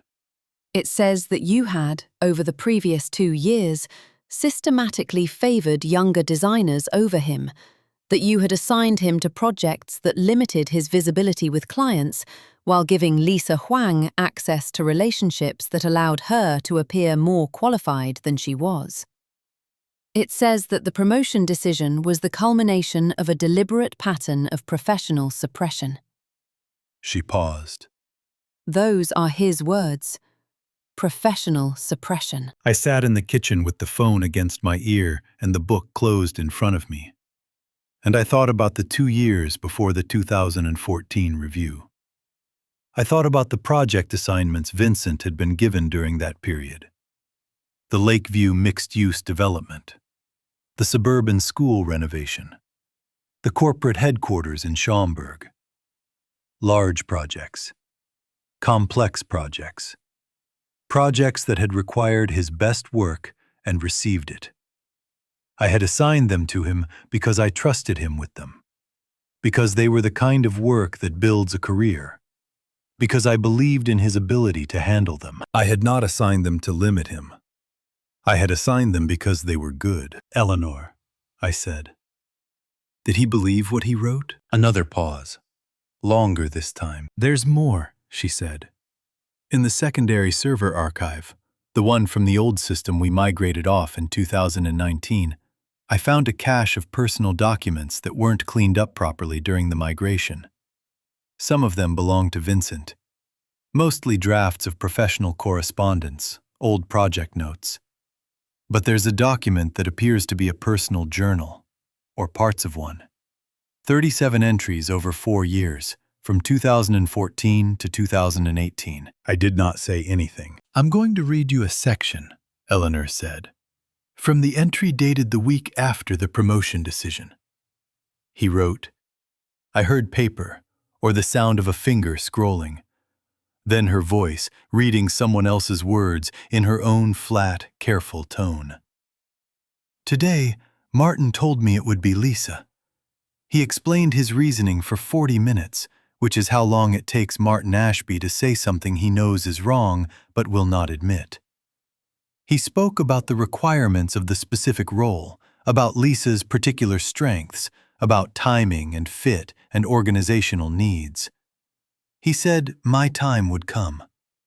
He has been saying, "My time would come," for 7 years, which is the same as saying, "It will never come," phrased to sound like patience. I have been his student. I have been his instrument. I have made this firm what it is in ways that no one documents because documentation would require acknowledging what I actually contribute. Today, I understood that none of that matters to him. What matters to him is that he remains the one who decides. And I have decided that I will learn everything he has left to teach me, and then I will decide for myself. The kitchen was very quiet after Eleanor finished reading. I sat there for a long time without speaking. Not because I did not know what to say, but because I was trying to locate inside what I had just heard, the thing that was most true. There were several candidates. The most available one was that Vincent Chao had spent 10 years deceiving me, that every conversation and collaboration and shared evening over project drawings had been conducted under false pretenses, that the man I had considered my professional heir had been engineering my destruction from a position of intimate knowledge that I had given him freely. That was all true. And it was not the thing that stopped me. The thing that stopped me was the 40 minutes. I had explained my reasoning to him for 40 minutes. I remembered that meeting dimly as a conversation that had gone well. I had been thorough. I had been fair. I had covered every relevant consideration and presented them in the sequence that I believed would allow him to understand the decision rather than simply receive it. I had done this because I respected him, because I thought he deserved a full accounting, because I had believed in a way I had never examined until this moment that if I explained myself clearly enough, any reasonable person would eventually understand. He had listened to 40 minutes of my reasoning and heard underneath all of it one sentence: "You will never be the one who decides." I had not said that. I had not meant that. The decision I had made was a genuine professional judgment about the fit between a candidate and a role. And if I had made that same decision today, with the same information I had then, I would make it the same way. Lisa Huang had been the right choice for that position. I had not chosen her to diminish Vincent. I had chosen her because she was right for the job. But Vincent had sat across from me for 40 minutes and built from my careful explanation a story about a man who was quietly crushing him. And then he had spent 10 years living inside that story, adding to it, refining it, finding evidence for it in every project assignment and every client introduction, and every year that passed without the recognition he had decided I was withholding. He had constructed a prison from a misunderstanding, and then furnished it and lived in it, and eventually decided that I was the one who had locked the door. "Eleanor," I said. My voice sounded different to me than it usually did. Quieter, maybe. Or older. How much of what he did in the past year, the emails, the Meridian transfers, all of it, how much of it do you think came from wanting the money versus wanting to prove something? Eleanor was quiet for what felt like a long time. "I think," she said carefully, "that those two things became the same thing for him. I think the point at which he could have separated them was a long time ago." I looked at the book on the table. I had been trying to read it for 90 minutes, and I could not have told you what it was about. "He wasted 10 years, I said, quietly. Not to Eleanor exactly. To the kitchen, to the empty apartment, to the particular silence of a night when you understand something that cannot be undone by understanding it. 10 years hating me for something that never happened. And I spent 10 years trusting someone who was already in every way that mattered, already leaving. Eleanor did not say anything. There was nothing to say that would improve on the truth of it. We stayed on the phone for another minute without speaking, which was its own kind of conversation. And then she said goodnight, and I said goodnight. And the call ended. I sat at the kitchen table until after midnight. Not thinking exactly. More like letting a very large thing find its shape in a space that had not been built to hold it. He knocked at 7:12 in the morning. I had rented a small office on the 4th floor of a building on West Monroe Street the week after the board vote, partly because I needed a workspace that was not subject to whatever access protocols Vincent had established at the firm, and partly because working from my apartment had begun to feel like conceding something I was not prepared to concede. The office was spare. A desk, 2 chairs, a window that looked out onto the parking structure next door. But it was mine, in the uncomplicated way that rented spaces can be, owing nothing to anyone's history. I had been there since 6:30, going through printed copies of Carol Dietrich's financial analysis when the knock came. Thomas Way stood in the doorway alone. No briefcase, no attorney. He was wearing the charcoal suit he had worn to the board meeting, or one like it. And he looked like a man who had arrived at a destination he had been driving toward for several days without being entirely certain he wanted to reach it. His posture had the careful uprightness of someone who is working to appear more composed than they are, which I recognized because I had been doing the same thing myself for the past 3 weeks. "Martin," he said, "I was hoping you'd be in early." "I usually am," I said. "Come in." He sat in the chair across from my desk without being invited, which was what he had done in my office 2 days ago. And I understood that this was not rudeness, but urgency. The urgency of a man who has rehearsed a thing and needs to begin before the rehearsal fades.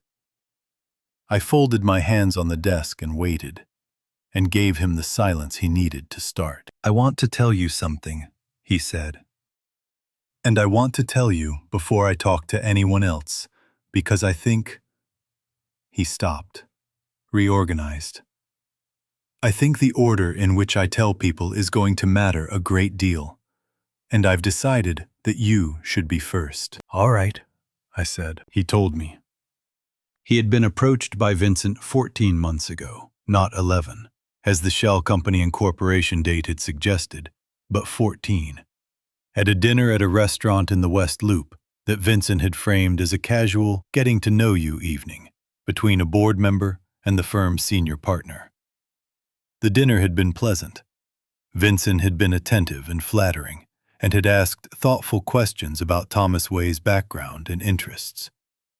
At the end of the evening, over a second glass of wine, Vincent had mentioned, as though it were an afterthought, that he had been thinking about the firm's long-term governance, and that he believed there were opportunities for the right people that the current structure did not allow for. 3 more dinners over the following 2 months. At the 4th dinner, Vincent had been specific. He described a scenario in which Martin Ashby, who Vincent framed as a founder who had reached the natural limit of his capacity for growth, might, with appropriate support, be transitioned into an advisory role. This transition would create space for a new governance structure. Thomas Way, as a board member with financial expertise, would have the opportunity to participate in that structure at a level that would, Vincent said, be appropriately compensated. 8% equity in the restructured firm. Not Ashby Partners, the new entity that would emerge from it holding the proprietary methodology, the remaining client relationships, and whatever brand value could be preserved from the transition. "I knew it wasn't right," Thomas Way said. He said it simply, without inflection, which made it worse than if he had said it with remorse. "I'm not telling you that I didn't understand what I was agreeing to. I understood it. I needed the money, and it was there. And I told myself that the harm to you would be—" He paused. "That you would still have something. That it wasn't as though you would be left with nothing. Which was a thing I said to myself, because it was easier than the alternative." "What changed?" I asked. "Meridian," he said. When I understood what Meridian actually was, that he wasn't restructuring the firm, he was emptying it, taking the intellectual property to a foreign competitor and leaving a name and a reputation that would be worthless within 18 months. I understood that what I had agreed to participate in was not a governance transition. It was a demolition. He looked at his hands, which were folded in his lap, with the stillness of a man keeping them under deliberate control. And that I would be the most visible person standing in the rubble when it was done. The room was quiet. Outside, the parking structure was filling with the first arrivals of the morning, the sounds of car engines and closing doors, the ordinary rhythm of people going to work. "Thomas," I said, "I need to ask you something directly." "Yes," he said. "When Ray Kowalski called you last night, what did he say?" Thomas Way looked at me steadily. "He said that he had documentation of the wire transfers," he said. "Both of them. The one to me and the one to James Rourke. He said that the documentation would be going to the state attorney's office on Friday unless he had reason to believe there was a better path." He paused. "He said the better path existed. He said it required a conversation with you." "And here you are," I said. "Here I am," Thomas Way said. From the corner of the room, behind the door that I had left slightly open when I arrived that morning, Ray Kowalski stepped forward. He was holding his phone in one hand, the recording application running, and he moved to the second chair at the desk with the unhurried certainty of a man who has been in this position many times and knows how it goes from here. Thomas Way looked at him. His expression moved through several things quickly: surprise, recognition, recalculation, and settled on something that was, I thought, closer to relief than anything else. The relief of a man who has been holding a weight and has just been shown where to put it down. "Mr. Way," Ray said, "I think we can work something out. But I need you to start from the beginning. Everything. The first dinner, the amounts, the dates, what you were told about the plan for Meridian, and specifically, what you were told about Martin's role in the transition." He set the phone on the desk between them. "Take your time. I want all of it." Thomas Way looked at Ray, then at me, then at the phone. He unclenched his hands and placed them flat on his knees and took a breath that was not quite steady, and began. He talked for 41 minutes. Ray did not interrupt. I did not interrupt. We let him go through it in the sequence it had happened, because the sequence is where the truth lives, and because a man who is choosing honesty after a long period of the opposite needs to be allowed to choose it fully without redirection, or the choice does not mean what it needs to mean. When he finished, Ray picked up the phone and ended the recording. He looked at Thomas Way for a moment with the expression of someone assessing the quality of a thing that has just been given.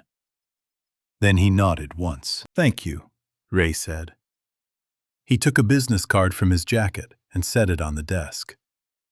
"Sandra Cole is a corporate attorney. She handles situations like this one. Call her today before noon. Tell her Ray Kowalski sent you, and that you have a cooperation agreement to discuss." He stood. "She'll take care of the rest." Thomas Way picked up the card. He looked at it for a moment, turned it over, looked at the blank back.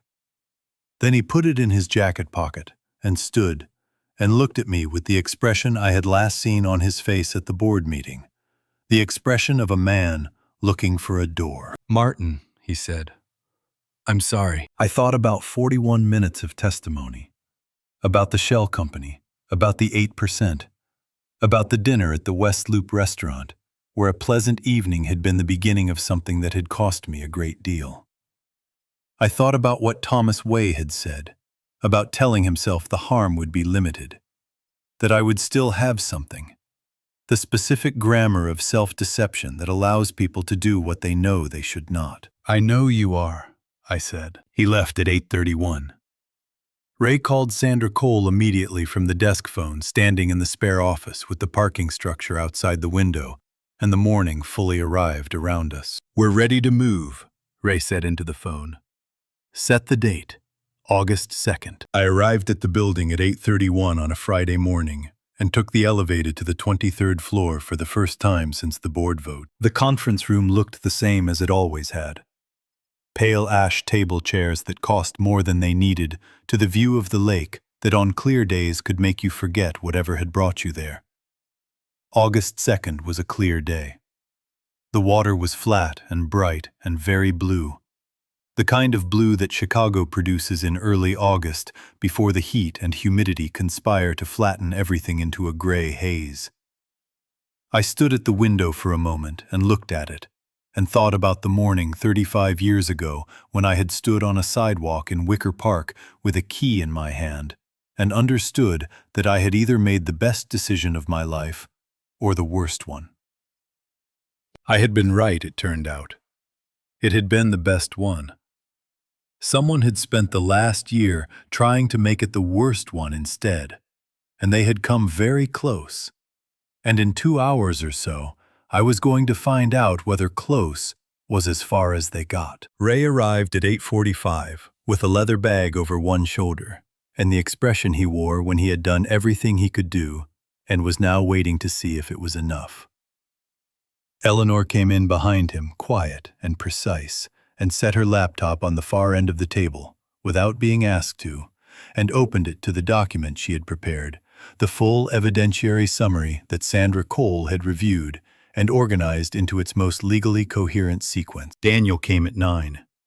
He had driven in from Evanston, and he was wearing a jacket which was not his usual attire for a Friday, and which told me he had thought carefully about what the day required of him. He sat beside me at the table and did not say anything, which was the right thing. Tanya had offered to come, and I had told her it was not necessary, and she had accepted this the way she accepted most things, practically without taking it personally. Sandra Cole arrived at 9:10. She was 51 years old, a corporate attorney with a specialization in fraud cases, and she had the focused efficiency of someone who had spent 20 years in rooms like this one, doing things that needed to be done cleanly. She had reviewed Thomas Way's recorded testimony, Carol Dietrich's financial analysis, Eleanor's server documentation, and the parallel email domain records, and she had spent 2 days organizing them into a sequence that would be, she had told Ray, difficult to argue with in any jurisdiction that cared about evidence. We went through positions. Ray would stand at the far end of the room near the door to the attached anteroom, which he would leave slightly open. Eleanor would remain at her end of the table, present and visible. Daniel would sit beside me. Sandra would be in the anteroom itself, where she could hear everything and enter when the time came. The time would come when Vincent had presented the documents and made the request. Not before. Sandra had been clear about this. We needed him to complete the attempt, not approach it. By 9:30 the room was arranged. Sandra had moved to the anteroom. Ray had taken his position. Eleanor was at her laptop. Daniel sat beside me with his hands flat on the table and his jaw set in the way I recognized. I sat at my end of the table. We waited. The waiting had a texture I had not anticipated. I had been waiting for something for 6 weeks in one sense. Since the morning Eleanor had placed 2 signatures side by side and the floor had disappeared. But that waiting had always had something to do. Evidence to gather, people to contact, performances, to give decisions to make. This waiting had nothing. This waiting was the pure version, the waiting that is only waiting. And it had the quality of all pure things, which is that it is harder than the complicated version. I thought about Vincent.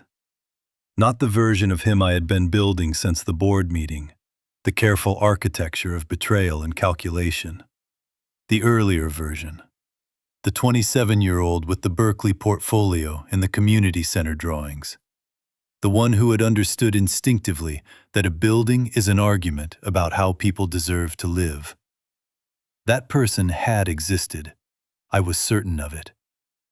The 41 minutes of my 2014 explanation had not erased whoever had drawn those buildings. They had simply convinced him that whoever drew them would never be given full credit for it. I did not know how to feel about that. I was not sure I needed to. At 11:04, I heard the elevator open. Vincent's footsteps in the hallway were familiar in the way that any sound becomes familiar after 18 years. The particular pace, the slight confidence in the stride of a man who has spent months positioning himself for exactly this meeting. He was carrying something. I could hear it in the way he moved the small adjustments of a person managing weight in one hand. The door opened at 11:06. He was wearing a dark suit and a tie I had not seen before, which told me he had dressed for this occasion the way one dresses for a significant meeting with intention. He was carrying a leather portfolio, the expensive kind with the soft cover that lies flat when opened, and he had a look on his face that I could only describe as the look of a man completing something. Not triumphant. Completion is quieter than triumph. It has the quality of a long breath finally released. He saw me at the end of the table and stopped for less than 1 second. Then he came in and closed the door behind him and set the portfolio on the table and sat in the chair nearest to me. The chair where a person sits when they want proximity to communicate something. Care or control. Often both. "Martin," he said, warmly. The professional concerned face, the one that had lasted 18 years and that I now understood had always been something worn rather than something felt. "I'm glad you came in. I know this has been a difficult few weeks." "It has," I said. He opened the portfolio. The documents inside were organized with tabs which told me they had been prepared by someone with legal training, and there were 3 of them, each with a colored tag marking the signature line. The colors were precise: yellow, blue, red. Someone had thought about the order. "I want to walk you through these," Vincent said. He turned the portfolio slightly toward me, a gesture of inclusion of shared review. The first document is an operational authority transfer, temporary while the board's review is ongoing. It formalizes what has essentially been the de facto arrangement for the past several weeks. He touched the yellow tab. It just cleans up the ambiguity. He moved to the blue tab. The second is a client communication authorization. Given some of the relationship challenges we've had this year, it makes sense to have a single point of contact for client correspondence during the transition period. The red tab. The third is a strategic direction acknowledgement. It outlines the restructuring framework the board has been discussing and confirms your support for the process. He looked at me with the expression of a man who has just explained something clearly and is waiting for the natural response to follow. "I know it's a lot to take in, but really, Martin, what these do is protect you. They create a record that you were a participant in the transition, not a subject of it. A participant in the transition, not a subject of it." The language was precise in the way that language prepared by someone who understood its legal implications is always precise. He reached into the portfolio and produced a pen. A good pen, the kind with weight to it. He set it on the table between us, with the care of someone who understood that the gesture mattered. "Just here, here, and here," he said, "and we can move forward." I looked at the pen. I looked at the 3 documents with their colored tabs. I looked at the portfolio with its soft cover, lying flat on the pale ash table of a conference room I had occupied for 11 years. Then I looked at Vincent Chao. He was watching me with the patience of a man who had been waiting for this moment for 10 years and was now finally in the last seconds of that waiting. His expression was gentle, his hands were still. He looked in that moment like someone who genuinely cared about the outcome of what was happening. I had taught him that, the ability to look like that.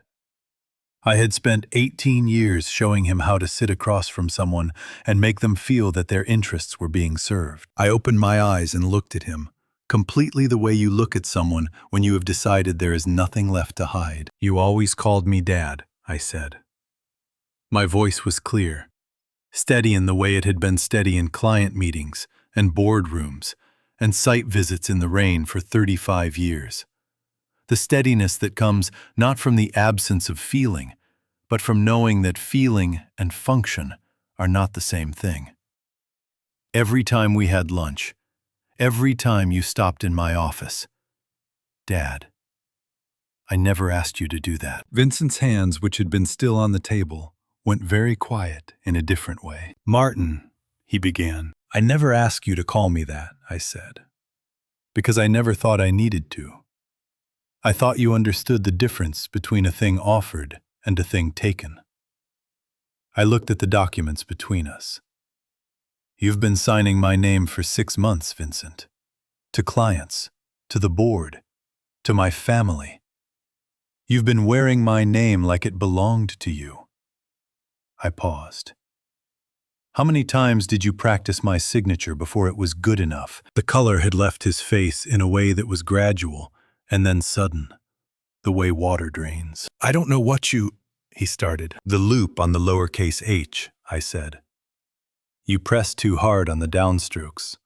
Eleanor noticed it on the first one. I stood outside the building at 7 in the morning on August 3rd, which was a Saturday, and looked up at the 22nd floor. This had become a habit of mine at difficult moments, standing outside this building and looking up at it before going in, as though the building needed to be assessed from the outside before it could be trusted from within.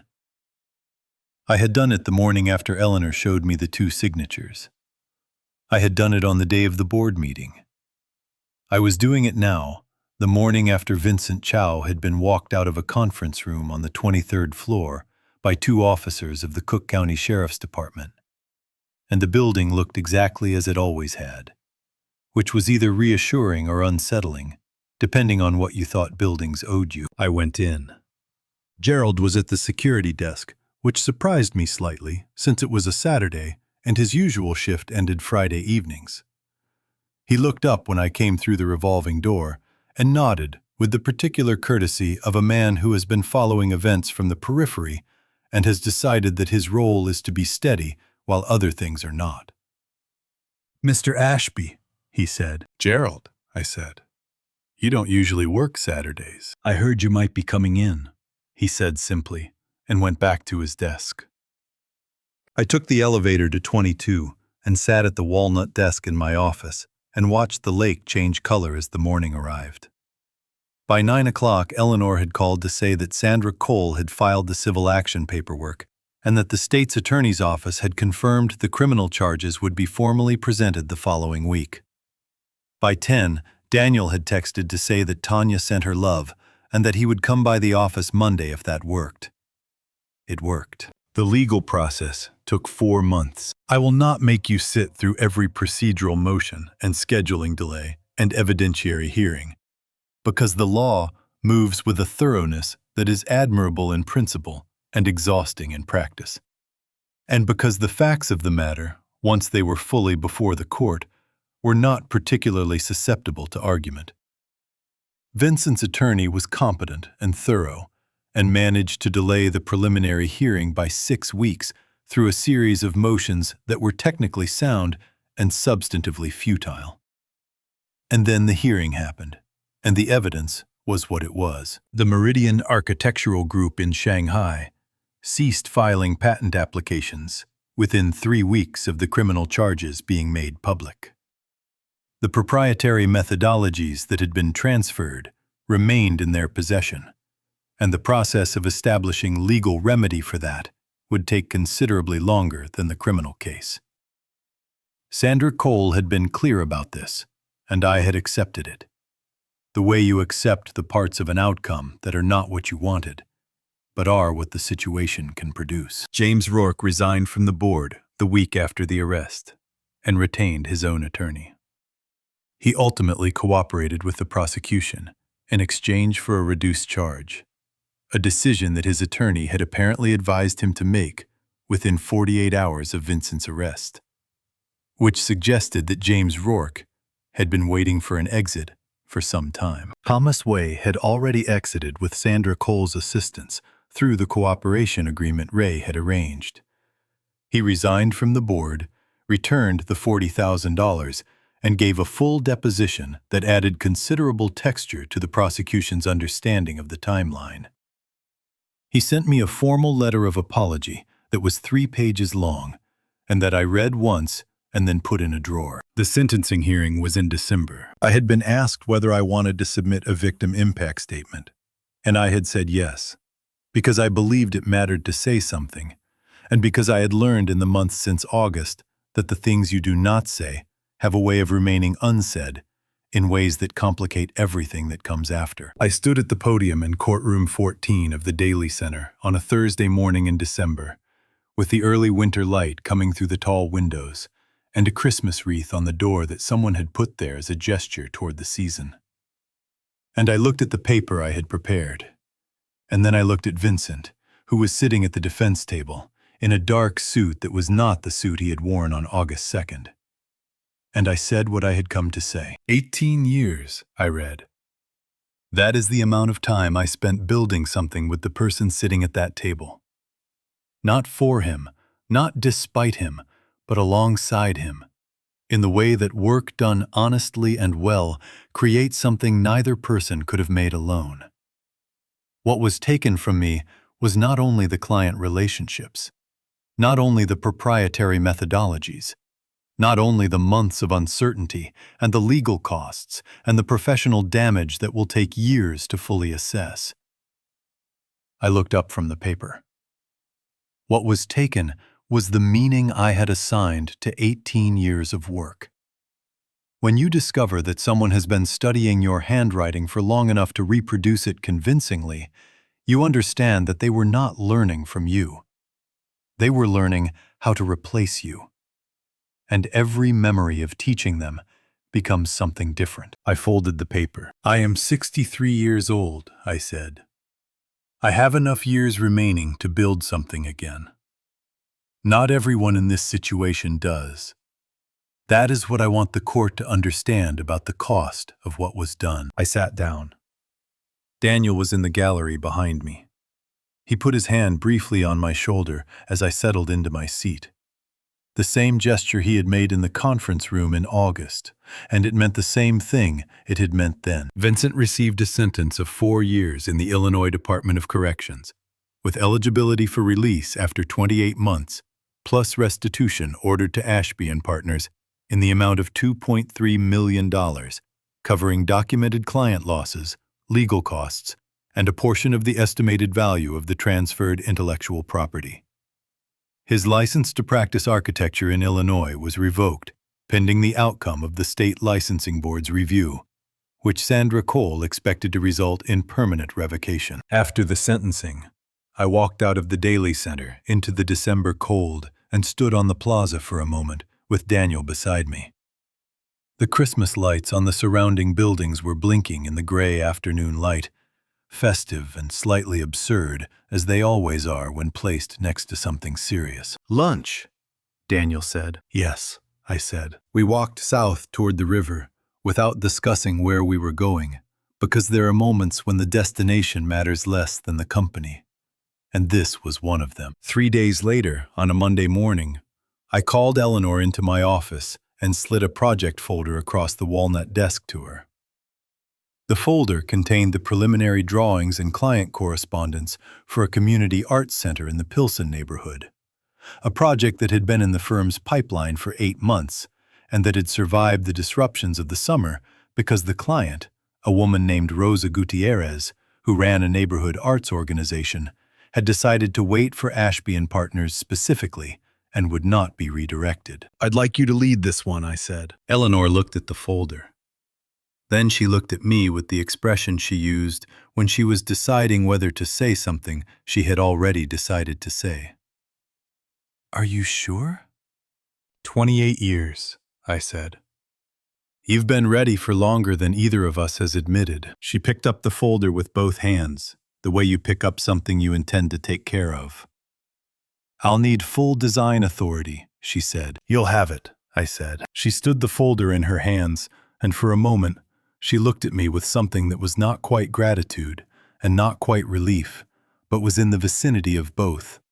The look of a person who has been waiting for a door to open and is now standing in the doorway, understanding that the room on the other side is real. "Thank you, Martin," she said. "Thank you, Eleanor," I said. We had agreed, without discussing it explicitly, that certain topics were not on the table. Not Vincent, not the trial, not the sentencing, not the Meridian situation, not Thomas Way's letter of apology, or James Rourke's reduced charge, or the ongoing process of re-establishing client relationships that Sandra Cole had described as slower than she would like and faster than it could have been.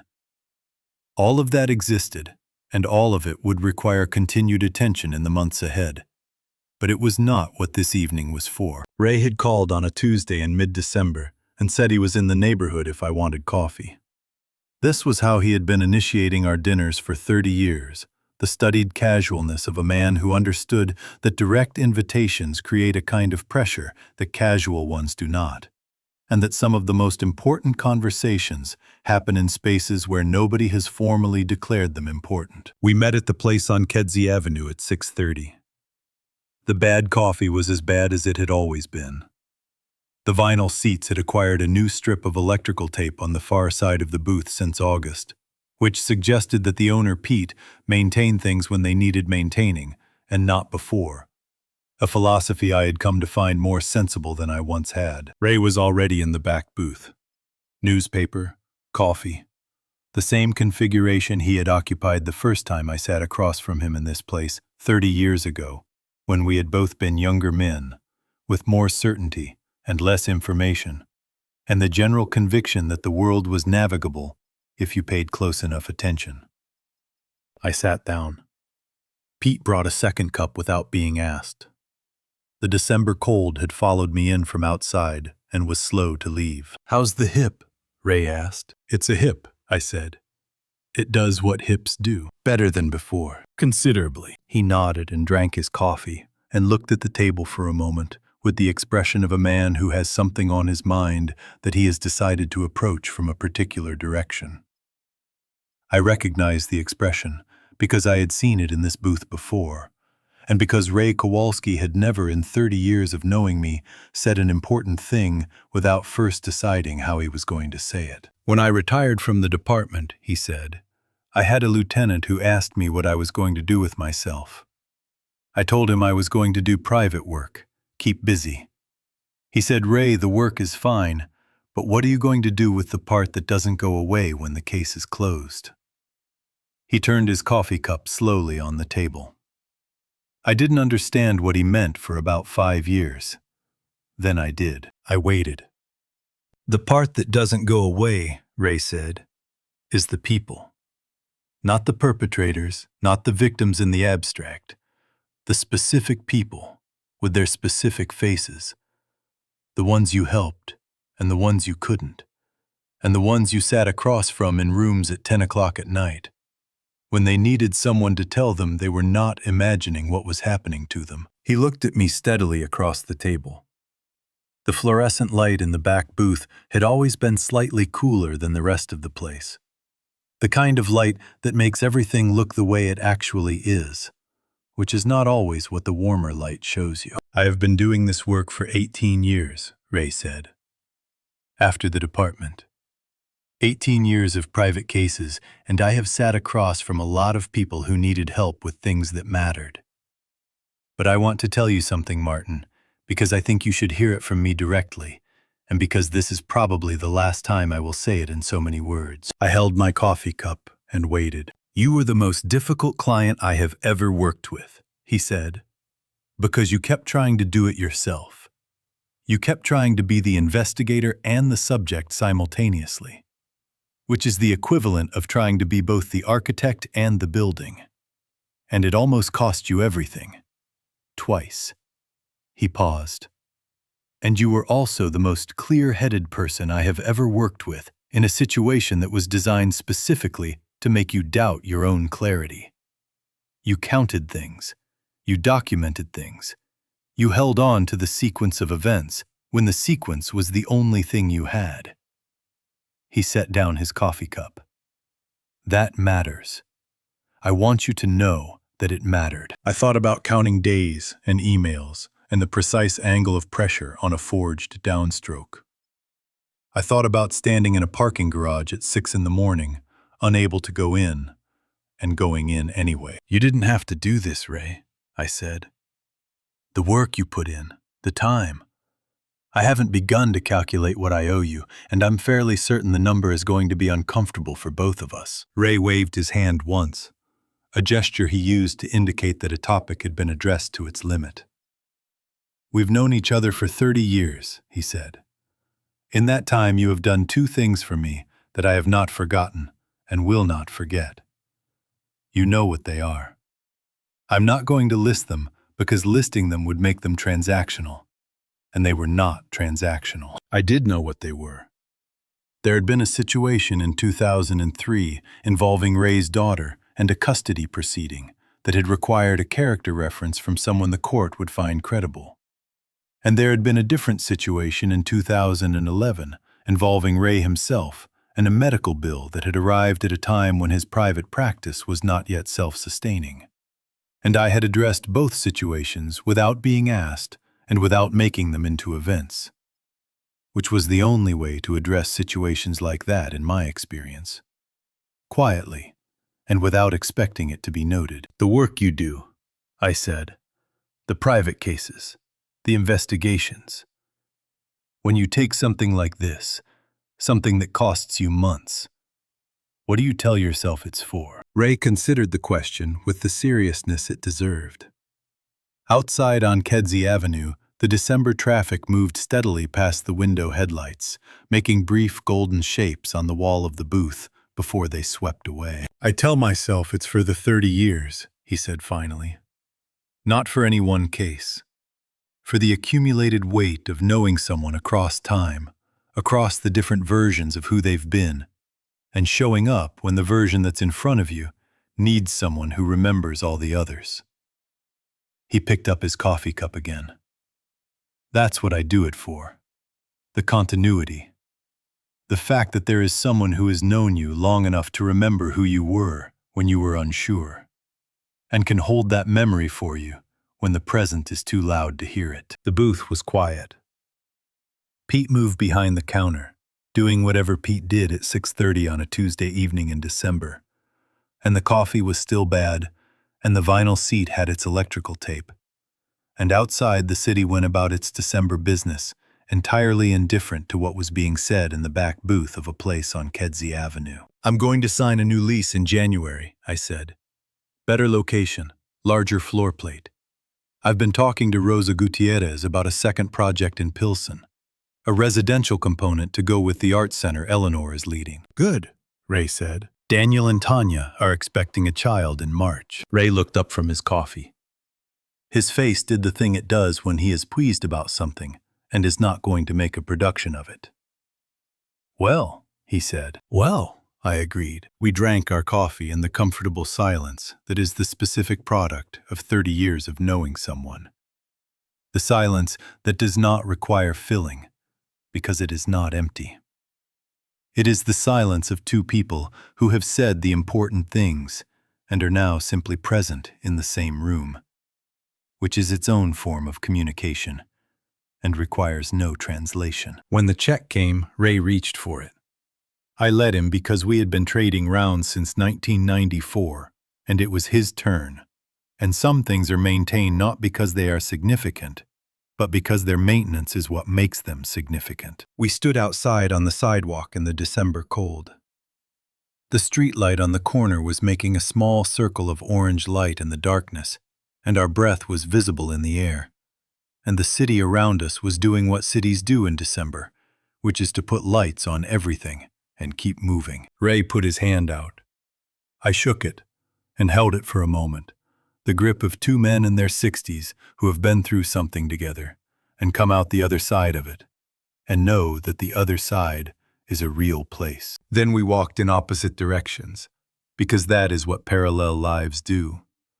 They run alongside each other, close enough to matter, separate enough to remain themselves. January in Chicago arrives without ceremony. There is no gradual transition, no negotiation between the seasons. December simply ends and January begins. And what was cold becomes colder. And the lake that had been gray through the autumn becomes something else entirely. A flat, white presence at the edge of the city that seems less like water and more like the idea of distance made visible. I have lived in this city for 63 years, and I have never found January gentle. And I have never found it anything other than honest. Which is not the worst thing a month can be. The new office was on the 18th floor of a building on North Wacker Drive, 2 blocks from the river and 4 blocks from the old location on Michigan Avenue. It was larger than the previous space by roughly a third, which was more room than we currently needed and exactly the right amount for what we were planning to become. The windows faced west and north rather than east, which meant no lake view in the mornings, but it meant the afternoon light came in at an angle that made the drafting tables glow in a way that the architects on staff had noticed immediately, and that had produced in the first 2 weeks of occupancy a perceptible change in the quality of the afternoon's work. I had signed the lease on January 8th. There is a satisfaction in signing a 10-year lease when you are 63 years old that is different from the satisfaction of signing one when you are younger. When you are younger, 10 years is an abstraction, a commitment made in the theoretical future. When you are 63, 10 years is a statement. It is a declaration that you intend to be here doing this for a specific and considerable length of time, and that you are willing to put your name on that intention in a form that can be enforced. I had signed it in Sandra Cole's office with her as witness, and I had signed it with the leftward lean on the capital A and the open loop on the lowercase h that does not quite close. And I had looked at the signature afterward for a moment before sliding the document across to Sandra. And it had been mine in every way I understood the word. That was the 8th. Today was the 14th. I had come in early, as I always did, arriving before the building's daytime population had fully assembled.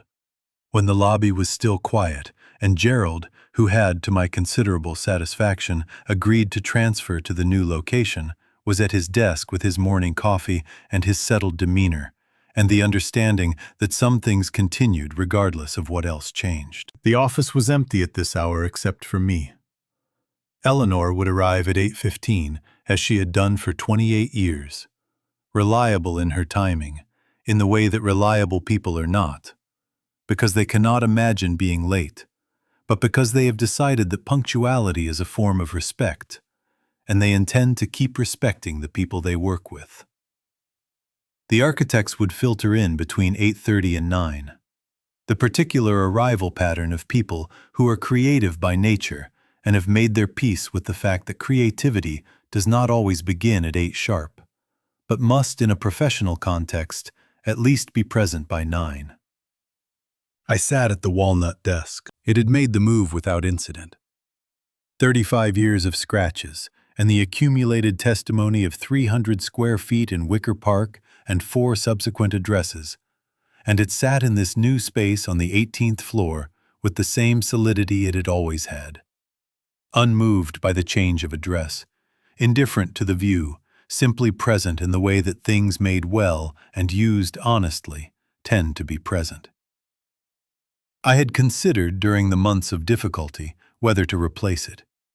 I had decided against it, not from sentiment exactly, but from the understanding that replacing it would be a concession to the idea that the difficulty had changed what I was, which it had not. On the desk in front of me was a single sheet of blank white paper. I had placed it there when I arrived without a specific plan for it, the way you place a thing you are not yet certain how to use, but know you will need. The morning light came through the north-facing window and fell across it at an angle that made the white surface luminous in a mild and undemonstrative way. The way good things tend to be luminous when the light is right. I thought about my father.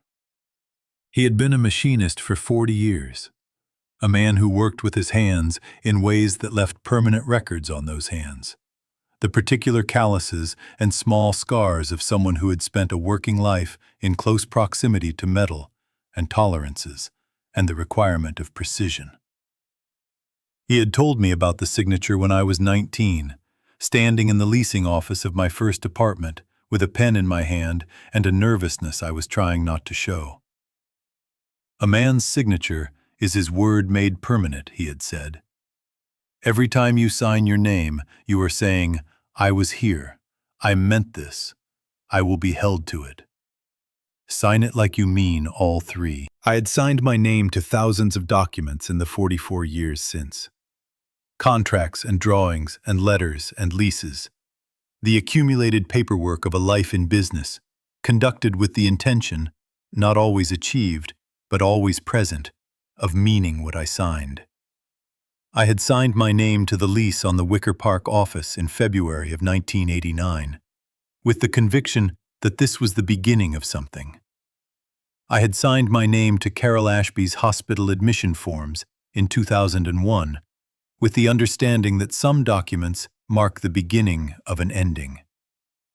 I had signed my name to Daniel's adoption of a puppy in 2009, which was not a legally significant document, but which Daniel had insisted on having witnessed, and which I had signed with the particular mixture of amusement and tenderness that is specific to being a father. And I had sat in a conference room last spring and looked at a signature that was not mine, reproduced with patience and study from a decade of watching, and felt the floor disappear. I picked up the pen, the good one, the one with weight to it, the one I had carried in my jacket pocket since 1997, when a client in Evanston had given it to me as a gift at the completion of a project. And I had used it ever since because it was a good pen, and there was no reason to replace a good thing with an adequate one. I placed the tip on the white paper. I wrote my name, Martin Ashby. The capital M with its two peaks of equal height, because I had decided long ago that neither peak had reason to be taller. The A that connected without a break to the R, because some letters belong together and the connection should be visible. The T and the I. The N with its final stroke lifting slightly at the end, the way my hand had always lifted there. A habit so old it had become characteristic. Then the space, and the A with its leftward lean, and the S, the H, the B with its loop that curved generously before closing, and the Y that dropped below the line and came back up in the way that all the Y's in my name had always come back up. Because the line is not the end of the letter. I looked at it. The downstroke pressure was correct. The loop on the lowercase h did not quite close. The leftward lean on the capital A was the lean that had been mine since I was 19 years old and learning what it meant to put your name on something and intend it. It was mine. Completely and without question mine, in every technical and personal and historical sense of the word. I had known this, of course. I had known it every day since August 2nd, and before that, through every day of the difficulty. I had known it with the particular certainty of a man who has counted things and documented things and held on to the sequence of events when the sequence was the only thing available to hold. But knowing a thing and feeling it without reservation are different experiences. And the feeling had been slower to arrive than the knowledge, as feelings tend to be. I looked at the signature on the white paper, in the morning light of the new office, on the 18th floor of a building on North Wacker Drive, with the river visible through the north window, and Gerald at his desk downstairs, and Eleanor 11 minutes from arrival, and the walnut desk solid beneath my hands. And I did not check it again. I had signed it. I had meant it. I would be held to it. That was enough. I set the pen down and turned to the window and looked at the January river, white-edged with cold, moving steadily south toward the lake, the way it had always moved, indifferent to January, indifferent to the year, carrying whatever the city placed in it toward wherever it was going. Outside Chicago was beginning its Tuesday. I have been sitting with this story for several months now, turning it over the way you turn over a piece of work that is finished, but not yet fully understood, looking for what it actually means beyond the sequence of events that produced it. The events themselves are clear enough. A man I trusted used that trust as a blueprint. He studied my handwriting, my voice, my professional patterns, my family relationships, and my medical situation. And he built from all of that a structure designed to replace me with a version of me that he controlled. He came very close to succeeding. And then he did not succeed because of Eleanor Park's eye for detail and Ray Kowalski's patience, and my son's willingness to drive to Evanston on a Thursday night, and a woman named Tanya who told the truth about a phone call she wished she had never received. That is what happened. But I do not think that is what the story is about. What I keep coming back to in the month since August is a question that I have not been able to answer as cleanly as I would like. It is not about Vincent, not anymore. It is about me. It is about the 10 years between the 2014 promotion decision and the morning Eleanor placed 2 signatures side by side on my desk, and what I was doing during those 10 years, and what I was not doing. I was not paying attention. I do not mean that I was careless. I mean something more specific than that. I mean that I had built a system of trust around Vincent Chao that I had stopped examining because the examination felt unnecessary. And if I am honest, because examining it would have required me to consider the possibility that I had made a mistake somewhere along the way.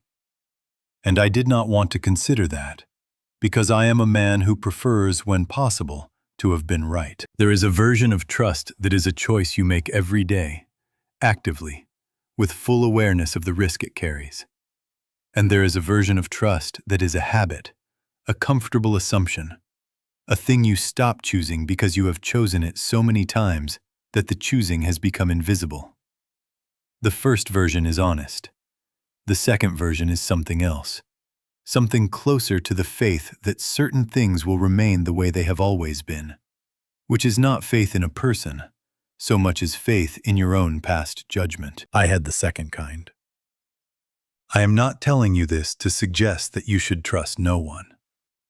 A life lived without trust is a smaller life than you deserve, and the people who will try to use your trust against you are fewer than the people who will honor it. Vincent Chao was not the representative case. Ray Kowalski was the representative case. Eleanor Park was the representative case. Daniel and Tanya were the representative case. What I am telling you is something more careful than that. I am telling you that the most important thing a man can know about the people in his life is not whether they are trustworthy in the abstract.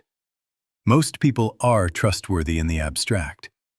The important thing is whether you are paying attention to the specific, living, changing person in front of you, rather than to the fixed image of them you have been carrying since the day you decided to trust them. People change.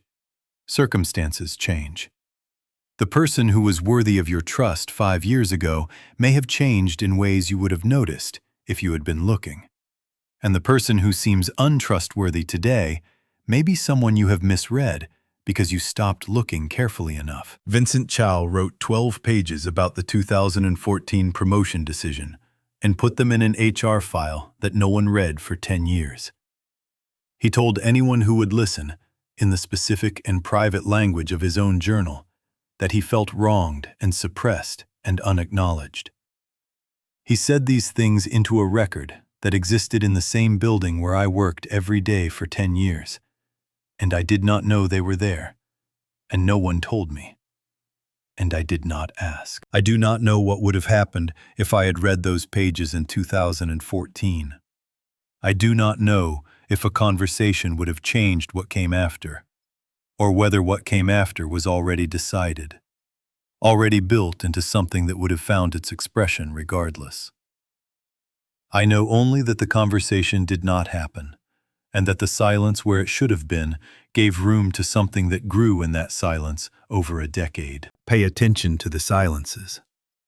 Not with suspicion, not with the exhausting vigilance of a man who trusts nothing, but with the ordinary attention of someone who understands that the people in your life are not static, that they have interior lives as real and complicated as your own, and that the most important conversations are often the ones that have not yet happened. A man's signature is his word made permanent.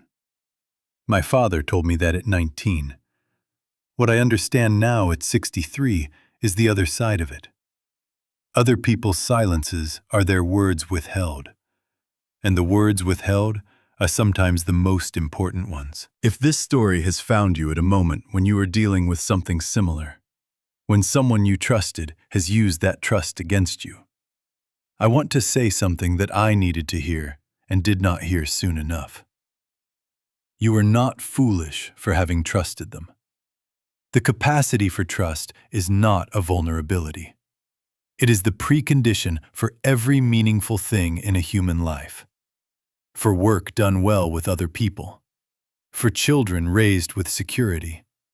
For friendships that outlast the circumstances that created them. What happened to you is not evidence that your judgment is flawed. It is evidence that someone chose to exploit something that was generous in you. And the fault for that belongs entirely to them. What you do next is yours to decide. I went back to work. I signed a 10-year lease. I gave Eleanor Park a project that she will lead better than I would have led it. I am going to be a grandfather in March, which is a thing I intend to be fully present for without the divided attention of a man who is simultaneously trying to protect what he has built and be the person he wants to be. I have learned, at some cost, that those two things are not in conflict the way I once thought they were. The firm is called Ashby Partners. The "and" partners has always been in some sense aspirational, a declaration of intent about the kind of work that requires more than one person, and the kind of life that does too. I understand that better now than I did when I first put the words on the door in Wicker Park in 1989, standing on a sidewalk with a key in my hand and 35 years of work still ahead of me. If what I have told you today has stayed with you, if some part of it has landed in a place that feels true, I would genuinely like to hear about it. Leave a comment. Tell me what you took from it, or what you were carrying that it reminded you of. Because the conversations that happen in the space between one person's story and another person's recognition of themselves in it are the conversations that matter most. And if you know someone who is in the middle of something like this, someone who is being told that they cannot trust their own account of what is happening to them, share this with them. Not as advice, but as company. Sometimes the most useful thing is simply to know that someone else has been where you are and has found the other side of it. Thank you for staying until the end. I mean that the way I mean everything I sign my name to. Completely and with full awareness that I will be held to it. Vincent spent 10 years learning to write my name. He never learned what it meant. If this story stayed with you, hit the like button. It tells me, and it tells YouTube, that stories like this deserve to be heard. Subscribe and turn on the bell, because every week on Male Revenge, another man they wrote off writes his own ending. I'm Martin Ashby. Sign your name like you mean it. I'll see you in the next story.